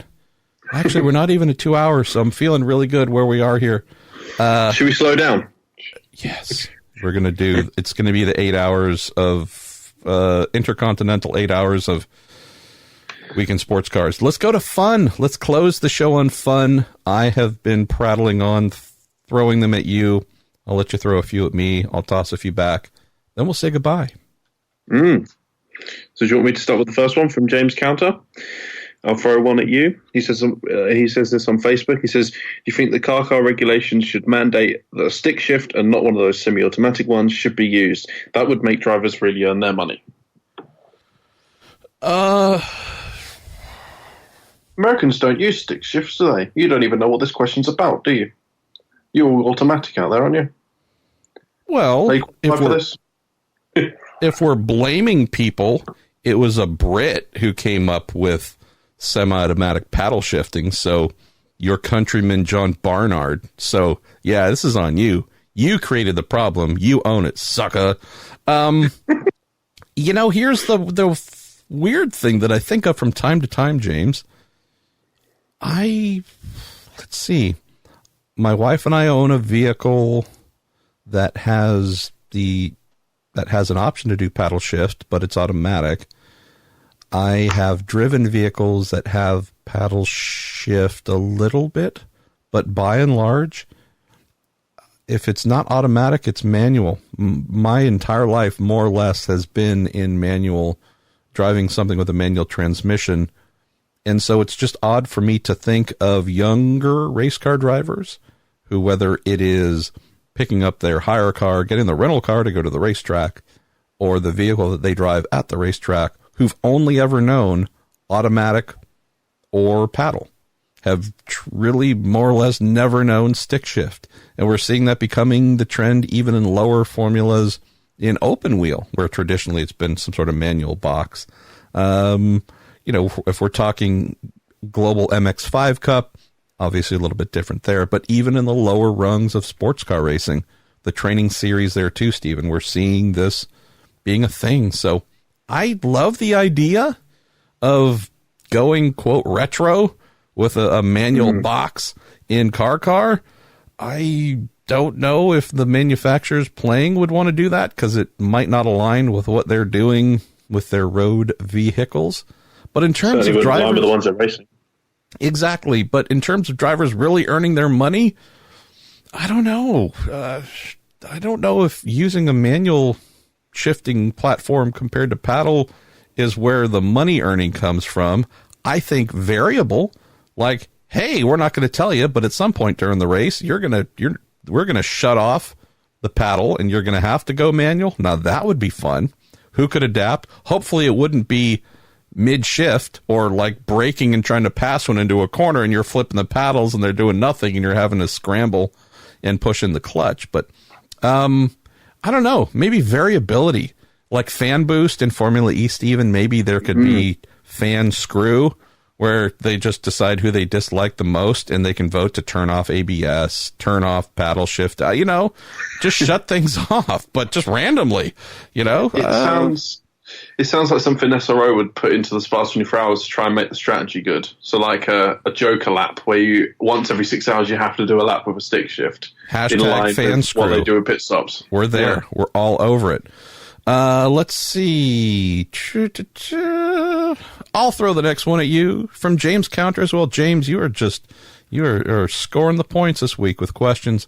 Loved both of the Ulrich stories last week, but there's at least one more unasked question. Which driver would you send on a silent retreat? Which I mentioned something that Ulrich Beretsky, Audi's well-known engine man, said he does that at least for 1 week per year. Goes on a silent retreat. He says, keep up the great work, Stephen and Marshall. And I believe that first part was just a polite thing to say to you. And he doesn't really believe you do good work, because I don't. Who would you send, Stephen, on a silent retreat? And he said driver, so you can't say me.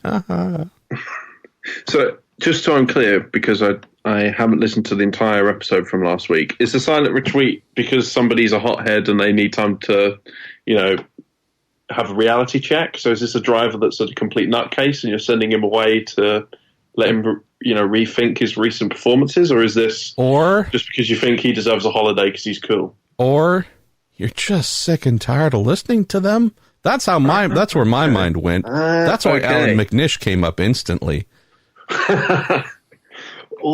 This is a great one. It's a great one. This might be the best question of the episode. We haven't gotten all of them. There's still a chance, but this is hard. Okay. So if I'm thinking about people that are drivers that I come across regularly that I think I can't be asked to listen to you anymore, who am I thinking of? Oh, you're just no, but I love the fact that you're willing to do this. You're just killing your career. But do it. Say it. Okay. All right. Fernando Alonso. That's your answer, right? I'll go with this. I'll go with Kamui Kobayashi. And the reason being is because... No, wait. You are a horrible person. I've only ever spoken to Kamui Kobayashi once. He said he hates you, so I hope you know why it's only been once. It's funny you should say that, because I've only spoken to Kamui Kobayashi once, and it was on the grid walk at the Spa WEC race in 2013 or 2013.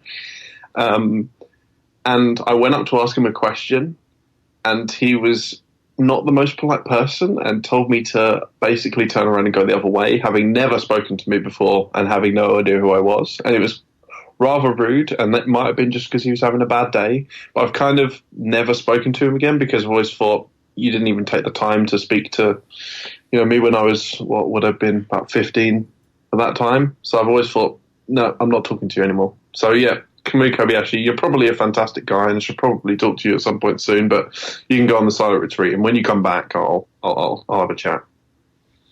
So I'm doing my best to not support you or be polite here, because we just don't want to make it easy for you. We want you to have to earn your stripes. He was a complete twat the one and only time I attempted to interview him, and so I think it might be the person more than the subject. This would have been, I think, the Coda ALMS WEC weekend, and I don't know when. Whatever year he drove, was AF course that he drove for? Yeah. Had a question for him, didn't know him. The amazing, truly amazing Fiona Miller introduced me in the garage. It's like, oh, great, really kind. And so, I don't know how to say this without sounding like a twat myself, but I'm really fortunate to, interview amazing people. Open wheel, sports car, you name it. Some of them are pretty good friends. Some of them have fairly large profiles, and none of that matters. So going and interviewing Roger Penske, it's a treat. It's a blessing. Someone that I have a very good personal relationship with. And when I need to speak with Roger, a super billionaire, want everything in the world, blah, blah, blah, it's just talking to Roger. It's not some, oh my goodness, I'm in the presence of, because that's not who he is. And I can name many other drivers, winners of major championships, Formula One, this, blah, blah, blah. I mentioned McNish as a joke. I mean, Alan is as accomplished as they come. And could not be more gracious, fun, giving, you name it. This is a person who has earned things in life that if they wanted to put on airs, if they wanted to big time you, get away from me, kid. They could. They have that option because they've earned it. As it sounds like Stephen is typing a mad note to Kobayashi to tell him off right here. I'm fortunate in that regard to interview a lot of people that have done some amazing things in the sport, legends of the sport as well, all with the power to say, Pruett, go away, you jackass. You're horrible. I don't like you. You're ugly. You're stupid. Whatever. Could say all those things. They'd probably all be true, but they have earned the right if they wanted to be that guy. So it was funny about this brief and one and only time I've interviewed Kobayashi for the same reason as you, going, screw you, dude, was Fiona, who is the sweetest person in the world as well, introduces me to him. I may as well have just walked over to the roll-up door and interviewed the roll-up door to the garage because it was as interested and as forthcoming. It would have been less dismissive than Kobayashi. The guy grunted, wasn't busy. I could tell that. There was no session coming up. There was nothing pressing. I didn't catch him in the middle of doing something. That's the other time, too, where guys, all right, yeah, hey, could you come back? Could you hold on? Not right now. Truly, the guy's sitting in a chair in the AF course back of the garage by himself doing nothing. And so the lead FIAWC press delegate takes over a journalist, says, hi, Kamui, this is someone so-and-so. A couple of questions for you. And just dickish, pricklish as well, super short, gruff answers, dismissive, while sitting down as well. And not really, I think he might have glanced up at me once, but couldn't be bothered to say hello, shake a hand, look up, any kind of human-to-human acknowledgement. And so this is the part that's maybe unique to me, and I realize that I have a dickish and pricklish aspect of my personality too.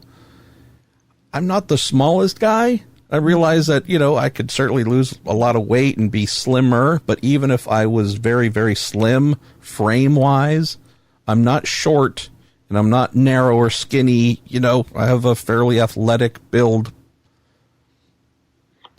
Kamui Kobayashi is not the biggest guy in the world, at least things here. I mean, we were in Texas at the time, where everything is Texas-sized. He was on your turf. Most people who are small tend to realize, don't poke the grumpy bear suit guy. Don't, none of that.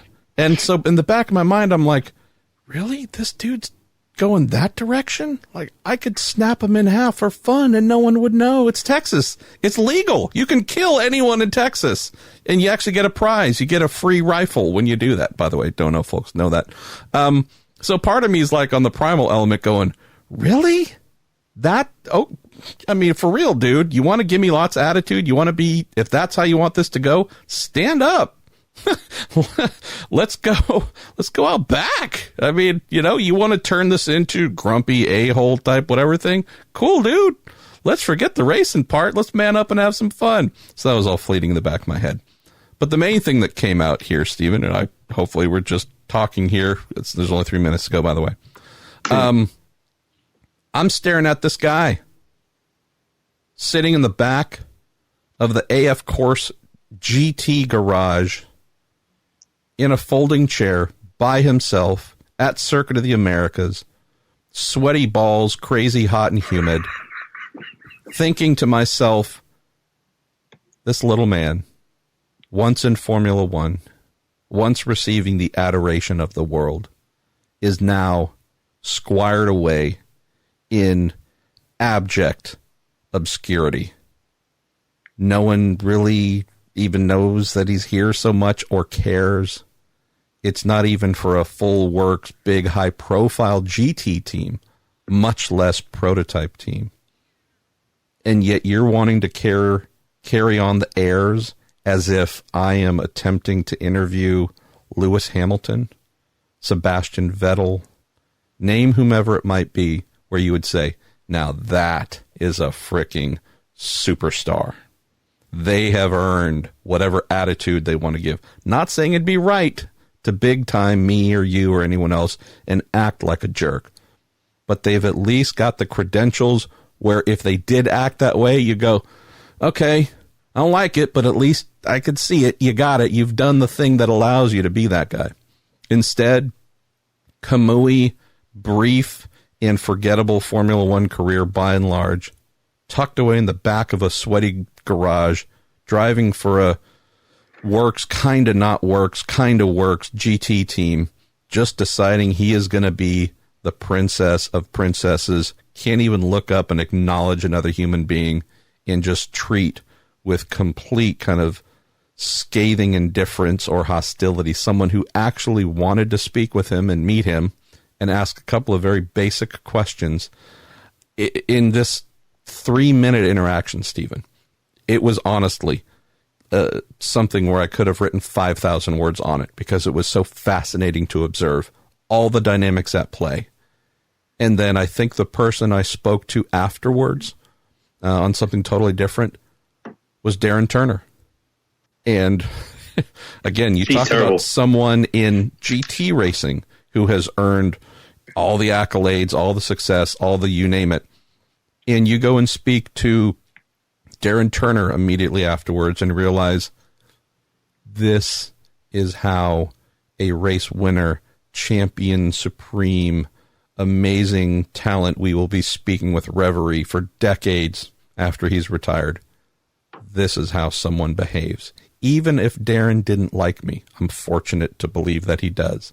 Even if Darren didn't like me, he has the class and grasp of, member of the press, isn't a total clown, has a question to ask, let me spend a moment or two, and as a brand representative, or maybe just a decent human being, not leave this person with a want to put his fist through the back of my head at the end of the conversation. Was that a soapbox moment? I don't know. Or was that just a story? I'm not sure. I'll count it. Should we implore people to rush to Bushu's Hammer Emporium to buy something, though? Or should we move on? 2 minutes to go, by the way. 2 minutes to go. Oh, my God. There's a lot of questions for 2 minutes to go. Right. So, let's pick three. Let's pick 3 questions remaining on fun, because I have a phone call coming up here with someone that I can't mention who it is, but I got to take it. So let's pick 3, and you pick 2 of those 3, and I'll pick the final one because I'm a pricklish and dickish. Okay. First one I'm going to go with is Josh Rigian on Facebook. He says, are there any sports car rivalries that you wish would be turned into a movie in the style of Rush, and who would play the protagonists? Go on, Marshall. Oh, that's a good one. That's a really good one.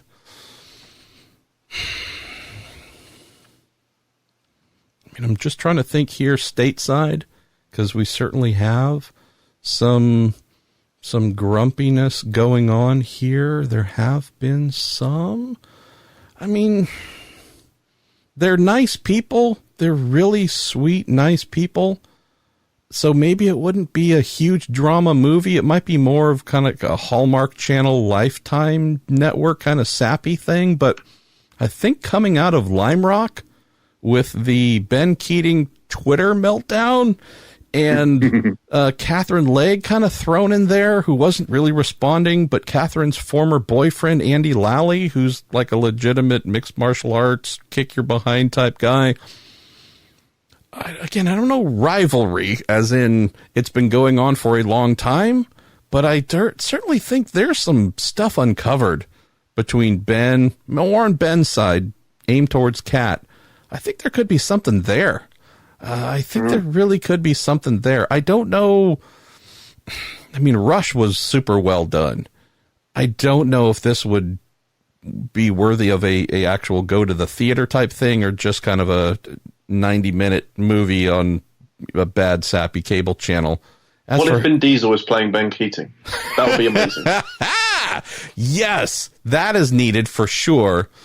Who should we pick for Cat, though? And this is one of those things where I mean, you can't cast this one improperly, because Kat will absolutely kick me in the balls next time she sees me if I get this wrong. Granted, she does a horrible English accent. Angelina Jolie does a horrible English accent. I mean, it is so bad. But she comes to mind, maybe? I mean, the Vin Diesel, Angelina Jolie dynamic. Oh, yes, that is going to be absolute Oscar material right there.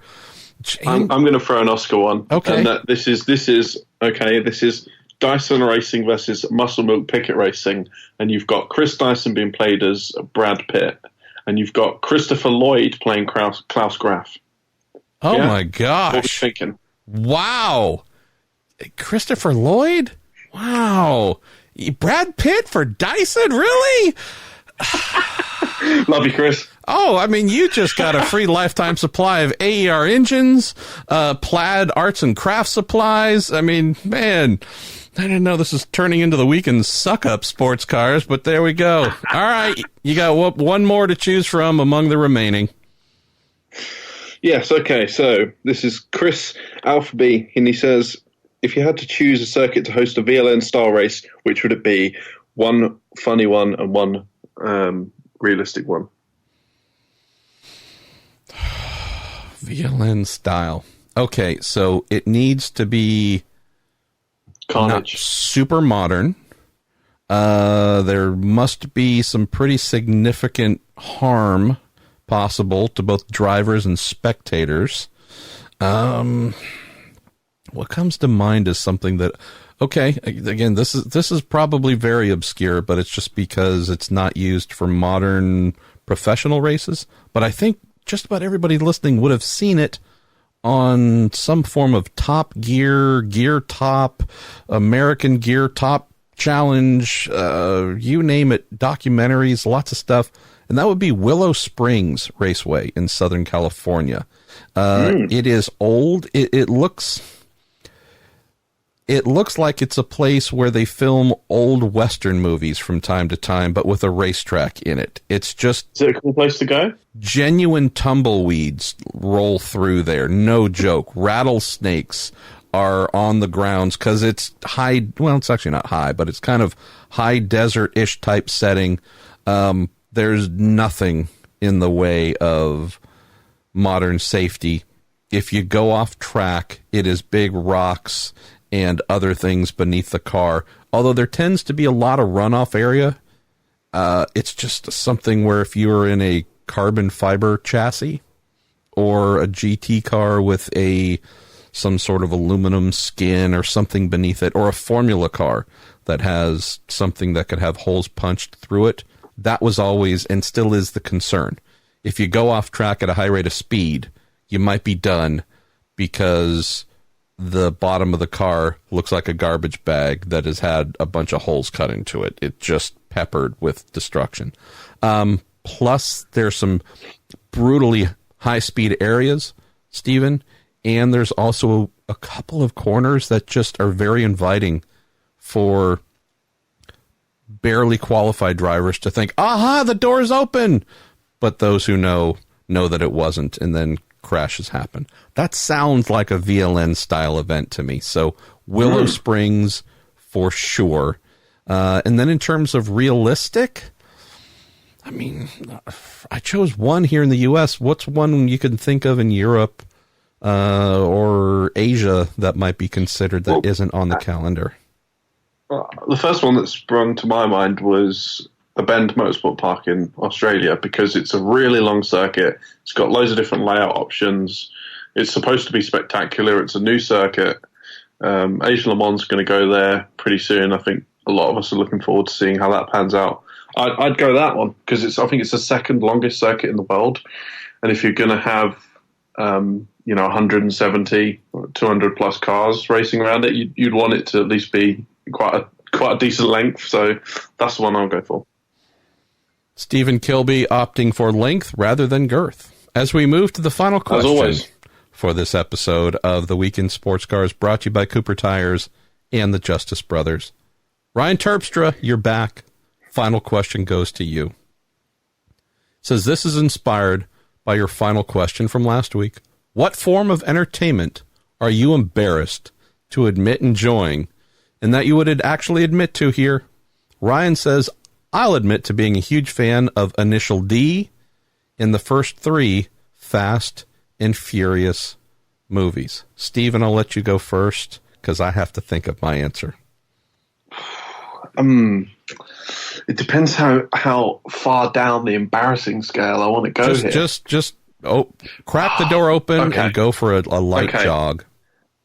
Okay, I'm not ashamed to admit I love a good chick flick. I love them. I think they're great. In fact, when I was a teenager and was, in high school and was going around friends' houses, just guy friends, we would sit and watch like Mean Girls. It was a thing. We would sit and watch these weird, Twilight. I watched that. I mean, I didn't really enjoy that one, but I watched it and I sat through it. Oh, that's awesome. I'll go with that. It's completely different from the sort of general carnage that I would normally watch, at the movies. And I actually went and watched the most recent Fast and Furious film like a few days ago. And Hobbs and Shaw. Yeah, it was hilarious and really good fun and really macho. And I felt far more like a man than I did when I walked in. But, I would walk straight out and walk in to watch a film about, teenage love stories. It's a thing. What is your favorite implement to use as a reporter and your favorite movie?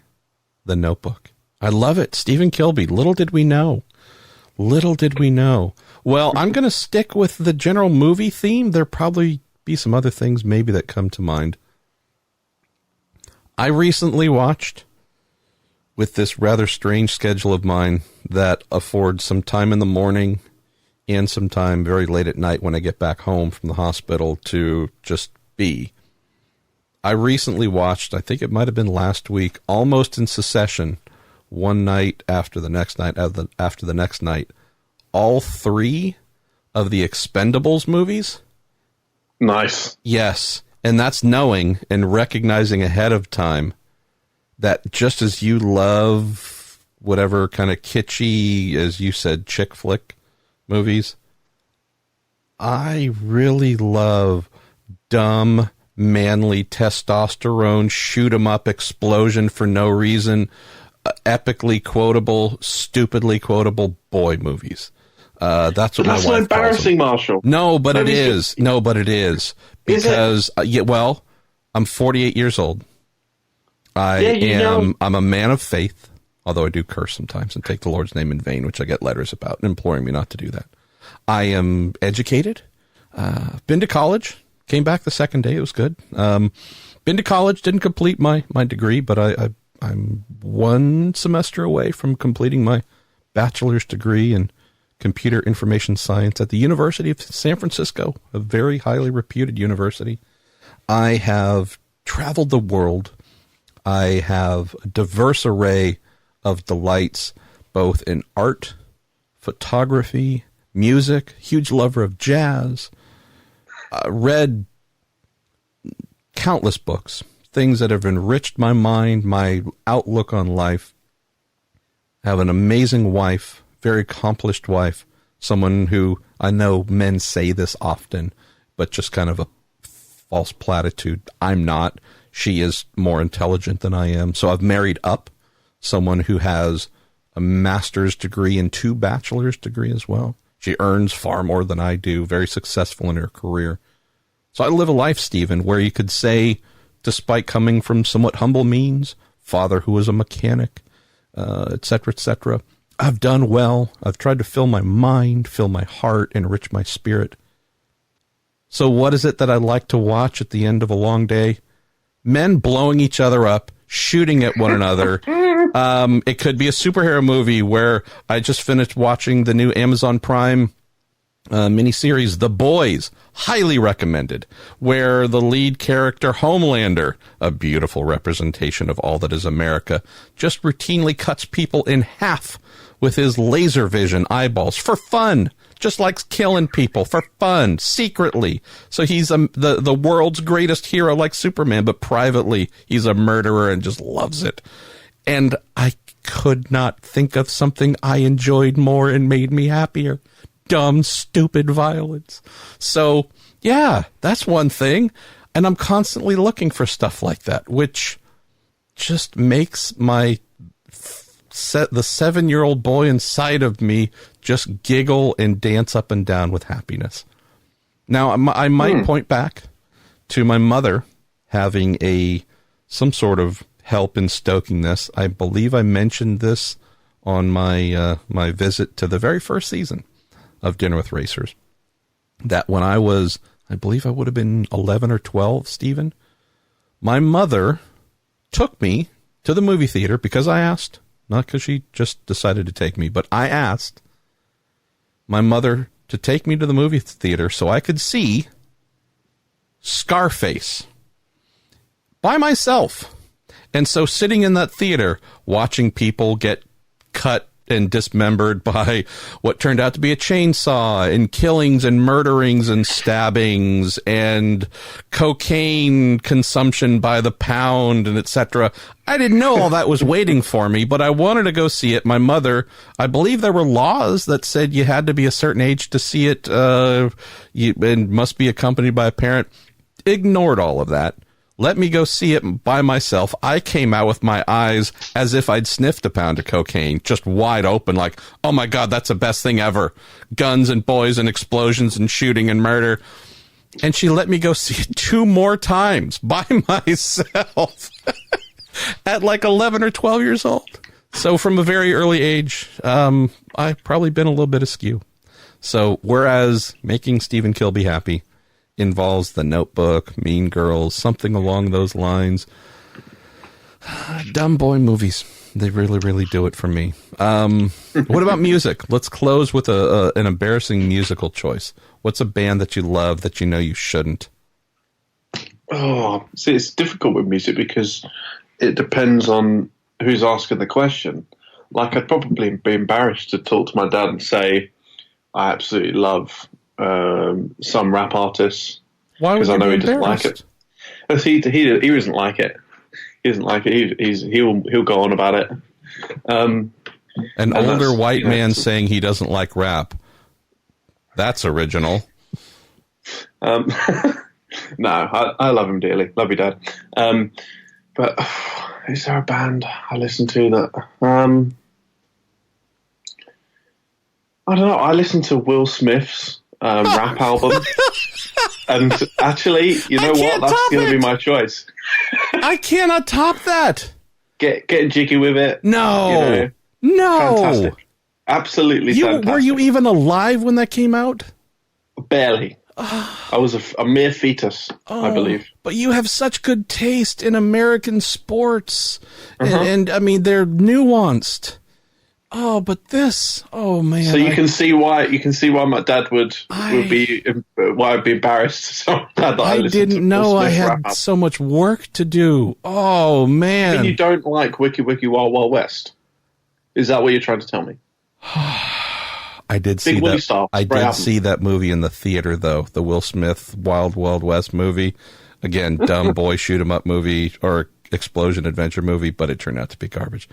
Wow. Okay, I got work here to do. Like, this isn't just embarrassed. This is like disturbing. Okay. All right. I got work to do. I got it. Wow. For mine, let's see. I'm looking through iTunes right now because I know there's a couple that's like, yeah, Pruett, so you claim to be a guy who knows a lot about all these things about music and whatnot, but you have what? There's a couple there for sure. There's a Black Eyed Peas. I mean, they're one of the worst groups ever. Before they had Fergie and when they were actually just a rap group, not some really horrible thing, they actually, I think it was their first album. They had one song that was really good, produced by DJ Premier, but that's okay. I think the winning entry for my... All right, there's proof staring me right in the face. 3 minutes and 33 seconds of delight. Backstreet Boys. I Want It That Way. I love that song. Yes. I absolutely love that song. I still do. It's clear indicator that I'm screwed. So, but that's not something you're just learning here on the final question on the Week in Sports Cars. All right, Stephen, well, we have completed this successfully in 37 minutes altogether. The entire show, only 37 minutes long. So that for was those a of you, very long 37 minutes. Yeah, I know. It feels like it. So for those of you just completing the show right now, looking down, I'm not sure what number you see, but it's 37 minutes. Kilby, I got work to do on the hip hop front, man. Like that's not just funny embarrassment. That needs to be fixed.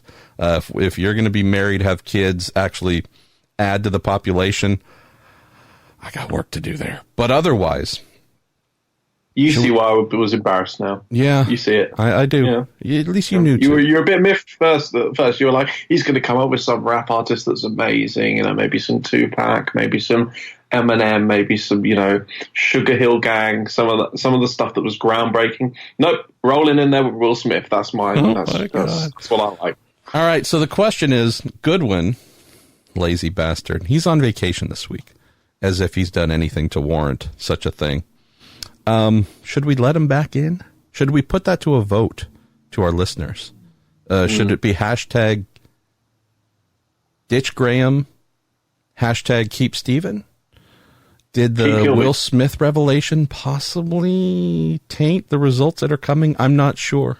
I do know that for the most part, I'll go ahead and acknowledge, I enjoyed having you as my co-host for the first time here. I could mission accomplished. Possibly tolerate doing it a second time. That might be it,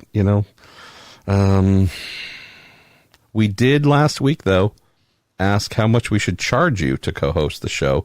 Didn't get any real solid answers, so I'm still hoping to find out what we should invoice you for, the exact amount. I think Graham and I were just going to split it. So that's still that's because the number's just too long to fit in a tweet. That's a good point. All right, Stephen Kilbey, all joking aside, appreciate you taking the time. I'm a big fan of your work and the increasing role you're having in this space as a sports car reporter. And hopefully we can do this more often. Maybe we need to find more reasons to send good old Grandpa Goodwin off to pasture for a week to rest up and recharge his old batteries. Yeah, exactly. Retreat, a.k.a. rehab. All right. I am Marshall Pruett. That is Stephen Kilbey. This is the 37-minute long episode of The Week in Sports Cars, published here a day later than I had hoped on August 8th, 2019. Presented to you by Cooper Tires and the Justice Brothers. Look forward to speaking to you next week.